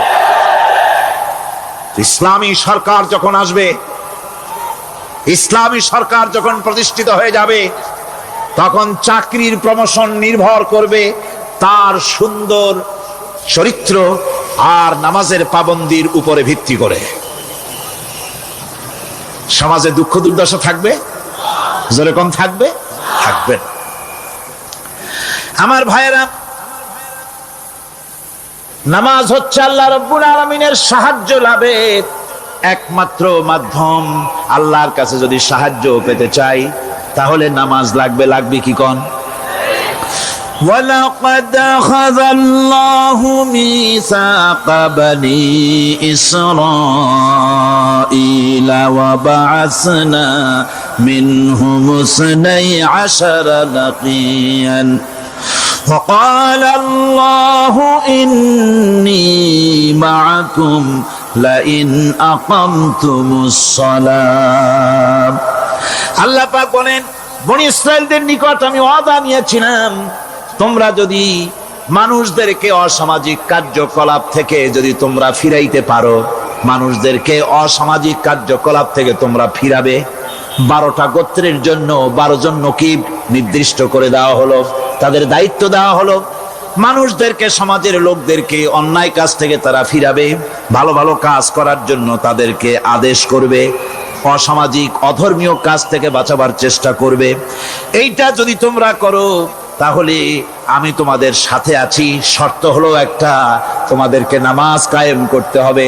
নামাজ যদি কায়েম করো, আমার মদদ তোমাদের জন্য অবধারিত হবে। নামাজ প্রতিষ্ঠা করলেই আল্লাহর সাহায্য লাভ করা যায় জীবনের সকল ক্ষেত্রে। নামাজ হচ্ছে অপকর্মের প্রতিবন্ধক। নামাজ পড়লে অন্যায় কাজ থেকে বাঁচার পর, অন্যায় থেকে বাঁচাই কিসে? নামাজ। আল্লাহ রাব্বুল আলামিন বলেন, উতলু মা উহিয়া ইলাইকা মিনাল কিতাবি ওয়া আকিমিস সালাত ইন্নাস সালাতা তানহা আনিল ফাহশাই ওয়াল মুনকার। হে নবী, এই কিতাব তেলাওয়াত করো যা তোমার প্রতি অবতীর্ণ করা হয়েছে, এই কিতাব তেলাওয়াত করো আর নামাজকে প্রতিষ্ঠা করো। নিঃসন্দেহে নামাজ মানুষকে পাপাচার থেকে বাঁচায়া দেয়। অশ্লীলতা, পাপাচার থেকে মানুষকে বাঁচায় কে? জোরে চিল্লায় কোন কে? নামাজ। এই নামাজ মানুষকে অন্যায় কাজ থেকে বাঁচায় দেয়। নামাজ যে মানুষকে অন্যায় কাজ থেকে বাঁচায়, কেমনে বাঁচায়? আমরা যে নামাজ পড়ি, এই নামাজে তো আমাদেরকে অন্যায় কাজ থেকে বাঁচাইতে পারে না। নামাজি বহুত মানুষ আছে অন্যায় করে, করে কিনা কোন? না করে না? করে। নামাজি অথচ অন্যায় করে। আর আল্লাহ বলছেন নামাজিকে, নামাজ তাকে অশ্লীলতা থেকে ফিরায়। তাহলে কথা কাটটা ঠিক? আল্লাহটা জোরে বলেন, কাটটা ঠিক? অবশ্যই আমার আল্লাহর কথা হক। আমি ভুল করতেছি, আমি যেন কোথাও ভুল করতেছি, সামথিং ইজ রং, কোথাও যেন আমরা ভুল করে বসতেছি, সেই ভুলটা কি আমরা আবিষ্কার করতে চেষ্টা করবো ইনশাআল্লাহ। প্রথম যে কথাটা সেটা হচ্ছে এই যে আমরা যা নামাজে পড়ি আমরা তা বুঝি না। কথা ঠিক কিনা? আমি যদি এখন প্রশ্ন করি সামি আল্লাহু লিমান হামিদা অর্থ কি কোন, ফার্স্ট ডিভিশনে কয়েকটা লেটার নিয়ে ফেল করবেন এরকম লোক আছেন না নাই? সুবহান রাব্বিয়াল আলা অর্থ কি জানি না, সুবহান রাব্বিয়াল আযীমের অর্থ কি জানি না, দোয়া কুনুত অর্থ কি জানি না, তাশাহুদ অর্থ কি জানি না, সূরা ফাতিহার অর্থ কি জানি না, এমন কি উযুর মধ্যে কয়টা ফরজ তা অনেকের জানা নাই। কথা কি বেশি বললাম না ঠিক বলছি? একজনের জিজ্ঞেস করলো, মিয়া উযুতে কয় ফরজ? কয় হুজুর কি মনে করেন এটা বুঝি জানি না, এটা তো সাধারণ ব্যাপার, বলেন না কয় ফরজ? কয় উযুতে তো 17 ফরজ। কি কি? কয় হাত ধোয়া, পাও ধোয়া, মুখ ধোয়া, নাক ধোয়া, চোখ ধোয়া, জিহ্বা ধোয়া, মাথা ধোয়া। বলতে বলতে গুনে দেখা গেল প্রায় 19টার মতো বলছে। বলা হলো, মিয়া বললেন আপনি উযুতে ফরজ 17টা, কইলেন আপনি 19টা। কয় হুজুর জানি আরো, বলি না আপনাদের ভয়তে। উযু জানে না, নামাজ জানে না, তাকেই নামাজ কেমনে ফিরাবে অন্যায় কাজ থেকে? কথা বুঝতে পেরেছেন? নামাজে কি পড়ি? নামাজে দাঁড়ায় গেলাম, আল্লাহু আকবার অর্থ কি? চিল্লায় কন্না আল্লাহু আকবার। এরকম না, মুসলমানের মতো গলা ছেড়ে দিয়ে চিৎকার দিয়ে বলেন আল্লাহু আকবার। এই আল্লাহু আকবার, আল্লাহ সর্বশ্রেষ্ঠ, তার চাইতে বড় আর কেউ নাই। এই কথা দিনরাত 24 ঘন্টার ভিতরে শতবার বলি, একবার দুইবার না, শতবার বলি আল্লাহ সর্বশ্রেষ্ঠ। এই কথা বলার পরেও মনের মধ্যে অন্য কেউ বড় হয়, আল্লাহর বড়ত্ব যেভাবে মুখ দিয়া বলি ওইভাবে কার্যত পালন করি না। নামাজে আল্লাহু আকবার বললাম, এরপরে সানা পড়লাম, তারপরে সূরা ফাতিহা পড়লাম। সূরা ফাতিহার ভিতরে যে সমস্ত কথাগুলি বললাম সেই কথাগুলি বুঝি না, কি বলেছি তাও জানি না। এরপরে সুবহান রাব্বিয়াল আলা বলেছি, সুবহান রাব্বিয়াল আযীম বলেছি, সামি আল্লাহু লিমান হামিদা বলেছি, অর্থ কি জানি না। আল্লাহ তা শুনতে পান, যে ব্যক্তি আল্লাহর প্রশংসা করেন তিনি তা শুনতে পান। নামাজের মধ্যে আইডিয়া দেওয়া হচ্ছে, তুমি যে আল্লাহর জন্য নামাজ পড়তেছো, প্রশংসা করতেছো, এটা এমন নয় যে আল্লাহ পাক দেখছেন না বা শুনতেছেন না। তুমি যা বলতেছো, প্রশংসা করতেছো, আল্লাহ পাক তা শুনতে পাচ্ছেন। সামি আল্লাহু লিমান হামিদা, সুবহান রাব্বিয়াল আলা, আমি মহান সর্বশ্রেষ্ঠ আল্লাহ রাব্বুল আলামিনের পবিত্রতা ঘোষণা করছি, আমি তার প্রশংসা করছি। সূরা ফাতিহার কি আমরা বলি আপনারা ব্যাখ্যা দেখে বুঝে নিয়েন, সেগুলি আমি এখানে বলে বাকি কথা সব শেষ করতে পারবো না। এরপরে আমরা নামাজের মধ্যে দোয়া কুনুত পড়ি। সেই দোয়া কুনুতে যে কি ওয়াদাটা করি, অন্তত আমার তো মনে হয় সাধারণ মানুষের মধ্যে 99.9 লোকেরা জানে না দোয়া কুনুতে কি পড়ে, অর্থ বোঝে না। দোয়া কুনুতের মধ্যে বলা হচ্ছে, আল্লাহুম্মা ইন্না নাস্তাঈনুকা, হে আল্লাহ আমি তোমার কাছে সাহায্য চাই। কার কাছে সাহায্য চাই? আল্লাহর কাছে সাহায্য চাই। নামাজের ভিতরে বলতেছেন, এই কথা যদি অর্থ আপনি জানতেন যে তোমার কাছে সকল ব্যাপারে সাহায্য চাই তোমার কাছে, এই কথাটা যদি মনে প্রাণে বুঝতেন, তাহলে দুনিয়ায় কোনো মাজারে গিয়া মরা জিন্দা মানুষের কাছে গিয়া নিজের ছেলে মেয়ে চাইতেন না, চাকরির উন্নতি চেতেন না। আপনি নামাজের ভিতরে বলতেছেন আপনার কাছে, আয় আল্লাহ আপনার কাছে সর্বপ্রকারের সাহায্য আপনার কাছে চাই। নামাজের ভিতরে কিসের মধ্যে বলতেছেন?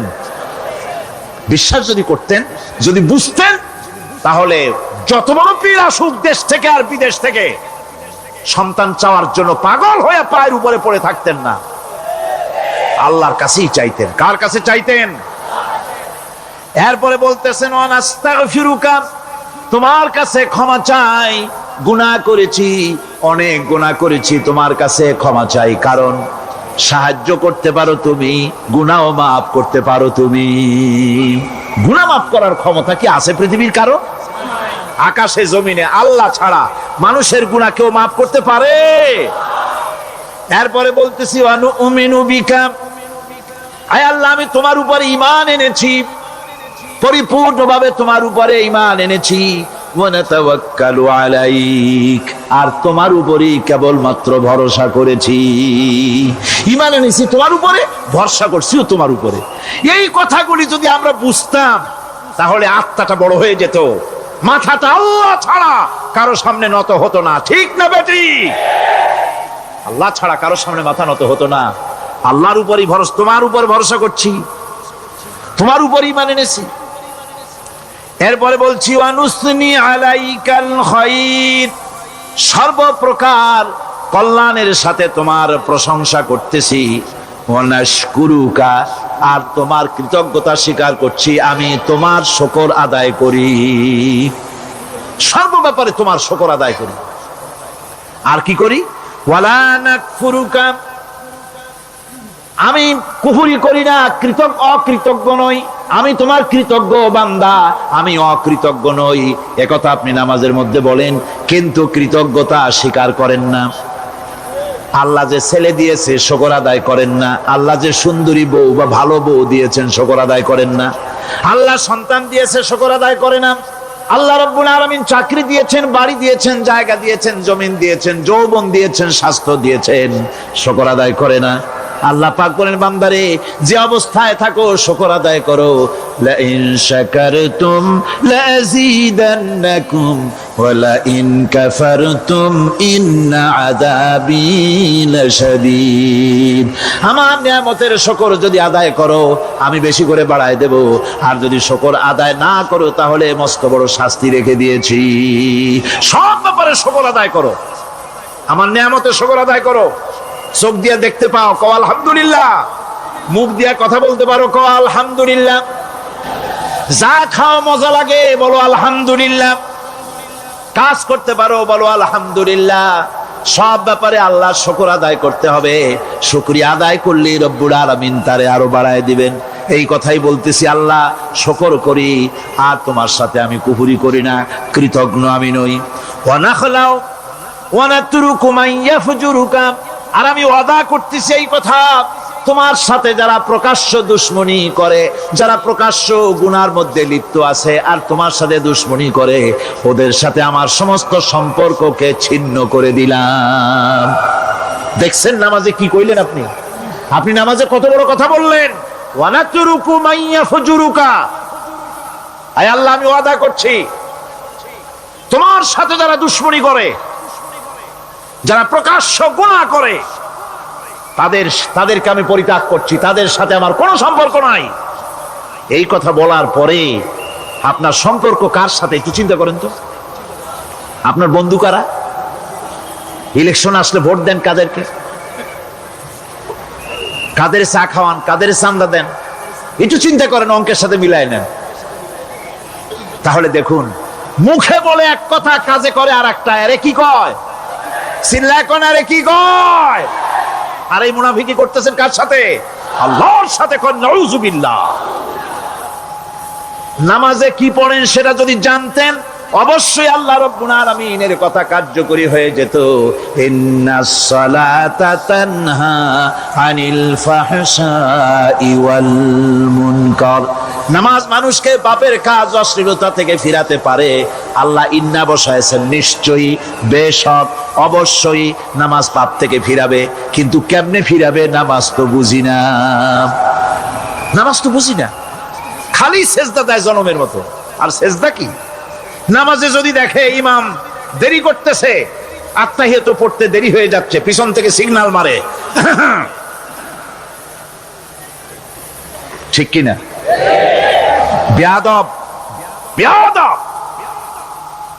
তোমার নামাজ, তোমার আত্তাহিয়াত আগে শেষ হয়েছে, তাতে কি হয়েছে? চুপ করে বসে থাকো। ইমামকে কাশি দিয়া সতর্ক করার অধিকার তোমার নাই। যদি ইমামকে সতর্ক করার জন্য কাশি দিয়ে থাকো, তোমার নামাজ ফাসেদ হয়ে যাবে। এটা ফাজলামি করার জায়গা না, এটা নামাজ। এর নাম কি? ধীরে সুস্থে নামাজ পড়তে হবে। অনেকে মসজিদটালে মনে করে জেলখানা, ঢুকতে যত দেরি, বেরোতে পারলে যেন বাসে যান ছটফট করে। সিনেমার মধ্যে গিয়ে ঘন্টার পর ঘন্টা বসে থাকে, খারাপ লাগে না? ওয়াসবির ওয়া মা সাবরুকা ইল্লা বিল্লাহি ওয়া লা তাহজান আলাইহিম ওয়া লা তাকু ফি গায়তিন মিম্মা ইয়ামকুরুন।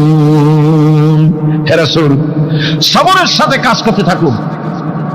আপনার এই সবরের তৌফিক তো আল্লাহই দিয়েছেন, আর ওদের সমস্ত ষড়যন্ত্র, ওদের অপকৌশলে আপনি দুঃখিত হবেন না, চিন্তা করবেন না, ভারাক্রান্ত হবেন না। আপনি নিশ্চিত থাকুন।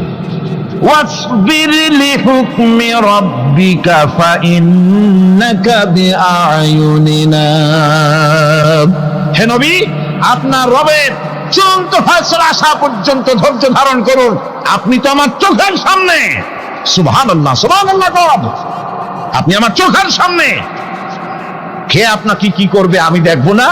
সুবহানাল্লাহ। মন্ত্রী যদি, এই সলিমুদ্দিন মার্কা মন্ত্রী যত আছে, এই মন্ত্রীরা যদি কয় ব্যথা তোর ভয় কিসে, আমি তোকে দেখছি না, সাহসটা কেমন বাড়ে, কেমন বাড়ে সাহস। আরে কোনো মন্ত্রী ছাতা মাতা না, কোন প্রেসিডেন্ট রাজা বাদশা না, আকাশ আর জমিনের মালিক আমার আল্লাহ রাব্বুল আলামিন বলছেন, হাবিব কোন চিন্তা নাই, আপনি আমার চোখের সামনে। ওরা চায় আপনাকে দুনিয়া থেকে মিটাই দিতে, আর আমি চাই ওয়ারাফানা লাকা যিকরাক, আপনার প্রশংসা তো হবে গোটা বিশ্ব জুড়ে, সর্বত্র ছড়িয়ে যাবে আপনার নাম। সুবহানাল্লাহ বিহামদিহি। আল্লাহ পাক অন্যত্র বলেছেন, ওয়ালাকাদ কুযযিবাত রুসুলুম মিন ক্বাবলিকা ফাসাবারু আলা মা কুযযিবু ওয়া উযু হাত্তা আতাহুম নাসরুনা। হে মুহাম্মদ সাল্লাল্লাহু আলাইহি ওয়াসাল্লাম, আপনার পূর্বে অসংখ্য নবী রাসূল এই পৃথিবীতে আসছে এবং জুলুম আর নির্যাতনের শিকার তারা হয়েছেন। অবশেষে তাদের প্রতি আল্লাহর সাহায্য এসেছে। সুতরাং আপনাকেও ধৈর্য ধারণ করতে হবে, ধৈর্য ছাড়া কোনো পথ নাই, ধৈর্য আপনাকে ধারণ করতেই হবে। আর এই ধৈর্য ধারণ করলে পরে আল্লাহর চূড়ান্ত ফয়সালা আসবে, তখন আল্লাহ পাক মেহেরবানি করবে। আমার ভাইরা, এই ধৈর্য পৃথিবীর সমস্ত পয়গম্বররা ধৈর্য অবলম্বন করেছেন, কখনো অধৈর্য হন না। দিন কায়েমের সংগ্রামে নবী রাসূলগণ দারুণ ভাবে সবর ইখতিয়ার করেছেন। বৃদ্ধবাদীদের সকল রকমের নির্যাতন, অপকৌশল, ষড়যন্ত্র, এই সব কিছু মোকাবেলা করেছেন ধৈর্যের নীতি অবলম্বন করি। কখনো ধৈর্যচ্যুতি তাদের মধ্যে ঘটেনি, বরং আল্লাহ রাব্বুল আলামিন তাদের প্রতি সন্তুষ্ট হয়েছেন। যারা এই ধৈর্য ধরেছে তাদের উপরে সন্তুষ্ট হয়ে আল্লাহ রাব্বুল আলামিন বলেছেন, ওয়া কাআইয়্যিম মিন নাবিয়্যিন কাতালা মাআহু রিব্বিয়ুন কাসীর। এর আগে অনেক নবী এসেছিলেন যাদের সাথে বহু আল্লাহওয়ালা লোক লড়াই করেছেন। فما وهنوا لما أصابهم في سبيل الله وما ضعفوا وما استكانوا। আল্লাহর পথে তাদের উপর যত বিপদ এসেছিল তারা হতাশ হয়ে পড়েন নাই, দুর্বলতা দেখাননি, বাতিলের সামনে মাথাও নত করেন। ওয়াল্লাহু ইউহিব্বুস সাবিরিন। আর আল্লাহ পাক ধৈর্যশীল যারা, তাদেরকে আল্লাহ পাক ভালোবাসেন। আমার ভাইরা, ধৈর্যের পরিচয় রাসূল করিম সাল্লাল্লাহু আলাইহি ওয়াসাল্লাম উহুদের ময়দানে যখন আক্রান্ত হয়ে গেলেন, চতুর্দিকে কাফেররা ঘিরে ধরেছে, বাঁচার কোনো পথ নাই। সাহাবায়ে কেরাম রাসূলকে পাহারা দিলেন। যারা রাসূলকে পাহারা দিতে দাঁড়াইছেন, জীবন দিয়া পাহারা দিতে দাঁড়ায় গেছে, রাসূলের দিকে মুখ দিয়া, পিঠটা বাইরের দিকে দিয়ে রাসূলকে পাহারা দেওয়া শুরু করেছেন। হুজুরকে পাহারা দিতে যারা দাঁড়িয়েছিলেন, কাফের কর্তৃক নিক্ষিপ্ত কি তীরগুলি এসে যখন বিঁধতেছিল, শুধু একজন সাহাবী হযরত তালহার পিঠের ভিতরে রাসূলকে হেফাজতের জন্য 80টা তীর একজনের পিঠের মধ্যে দিয়ে ঢুকেছে। এক অসতর্ক মুহূর্তে নবীজির জানদান মোবারক শহীদ হয়ে গেল, শিরস্থান ভেঙে গেল, লোহার কড়া প্রবিষ্ট হয়ে গেল কপালের ভিতরে। হুজুর মাথা ঘুরে পড়ে গেলেন। হযরত আবু উবাইদা রাদিয়াল্লাহু তাআলা আনহু হুজুরের মস্তক মোবারককে করে নিয়ে তারপরে বহু কষ্ট করে মাথা থেকে লোহার কড়া বের করলেন। এবার ওই কড়ার ছিদ্র দিয়ে রক্ত আসতেছে, মুখ দিয়ে রক্ত পড়তেছে, দাড়ি ভিজে যাচ্ছে। বুখারী শরীফে এসেছে, আল্লাহর নবী দুইখানা হাত নিজের চেহারার উপরে মলে আনে টাটকা রক্ত চোখের সামনে দেখে বলছেন, আহারে এই কওমের ফালাক কি করে হবে, এই কওমের মুক্তি কি করে হবে, এই কওমের নাজাত কি করে হবে, যে কওম তার নবীর চেহারা রক্ত দিয়ে আল্লাহ বানাইয়া দিল। নবীজি বললেন, আল্লাহুম্মা গফিরলি কওমি ফাইন্নাহুম লা ইয়ালামুন। আয় আল্লাহ পাক, আমার এই কওম বুঝতে পারে না, ওদেরকে মাফ করে দাও। খবর ছড়িয়ে গেল নবীজি শহীদ হয়ে গিয়েছেন। খবর ছড়িয়ে গেল চতুর্দিকে, মদিনায় খবর ছড়িয়ে গেল। মানুষ পাগলের মতো দৌড়ানো শুরু করে দিল। এক মেয়ে লোক দৌড়াচ্ছে ওহদের দিকে। কয়েকজন সাহাবীর সঙ্গে দেখা, তারা জিজ্ঞেস করলেন, দৌড়াও কেন মহিলা, যাও কই? কয় ওহদের দিকে যেতেছি। কয় যায় তো কোনো লাভ নাই, যেহেতু তোমার যে স্বামী এসেছিলেন জিহাদের ময়দানে তিনি তো শহীদ হয়ে গেছেন। মহিলা বলতেছে, কে শহীদ হয়েছে শুনতে চাই না, আগে বলো নবীজি কেমন আছেন। আবার কিছুক্ষণ পর আর কয়েকজনের সঙ্গে দেখা, তারা বলছে, মেয়ে লোক দৌড়াও কই? যাচ্ছি ওহদের দিকে। তারা বলছেন যে কোনো লাভ নাই, তোমার যে দুইটা কলিজার টুকরা সন্তান ওহদে এসেছিল দুটোই শহীদ হয়ে গেছে। মা বলতেছে, ও সাহাবী, কে শহীদ হয়েছে শুনতে চাই না, তাড়াতাড়ি করে বলো আল্লাহর নবী মুহাম্মদুর রাসূলুল্লাহ সাল্লাল্লাহু আলাইহি ওয়াসাল্লাম কেমন আছেন। দৌড়াতে দৌড়াতে ওহদের মাঠে সাহাবায়ে কেরাম পরিবেষ্টিত। আল্লাহর নবীর কাছে গিয়ে হুজুরের জীবিত চেহারা মোবারকের দিকে তাকায়া মেয়ে লোকটি কাঁদতেছে আর বলতেছে, ইয়া রাসূলুল্লাহ, আমার স্বামী মরা শোক, আমার কলিজার টুকরা দুইটা সন্তান মরা শোক আমার কলিজা থেকে মুছে গেছে, আপনি বেঁচে আছেন, তামাম মুসলমানদের চাইতে বড় সান্ত্বনা আর নাই। ভাইরা আমার, রাসূল করিম সাল্লাল্লাহু আলাইহি ওয়াসাল্লাম এভাবে করে ধৈর্যের পরিচয় দিয়েছেন। গালাগালি দেন নাই, রাগ করেন নাই, বদদোয়া করেন নাই। সুবহানাল্লাহ কোন সুবহানাল্লাহ। হযরত আইয়ুব আলাইহিস সালামের সবরের ঘটনা কোরআনে কারীম তুলে ধরেছে। হযরত আইয়ুব 18টি বছর পর্যন্ত রোগের মধ্যে পড়ে আছেন। এত অসুখ করেছে, এত রোগ, শরীর পচে গিয়েছে, গায়ে পোকা ধরেছে, দুর্গন্ধ হয়ে গিয়েছে, বিবিরা চলে গিয়েছে, ছেলে মেয়ে পাড়ার লোকেরা দূর দূর করে তাড়িয়ে দিয়েছে। এবার জঙ্গলের ভিতরে গিয়ে আশ্রয় নিয়েছেন। এমন অবস্থা হয়েছে, শরীর পচে পচে জিহ্বায় যখন পোকা ধরা শুরু করে দিল, হযরত আইয়ুব আলাইহিস সালাম তখন আল্লাহ রাব্বুল আলামিনের দরবারে এই প্রথমবারের মতো তিনি বললেন, রব্বুল আলামিন, হায় আল্লাহ তাআলা, সমস্ত শরীর জড়জড়া হয়ে গিয়েছে, গায়ে পোকা ধরেছে, আমি কোনো কথা বলি নাই, আমি খামোশ থেকে জিকির আজগার করতেছিলাম।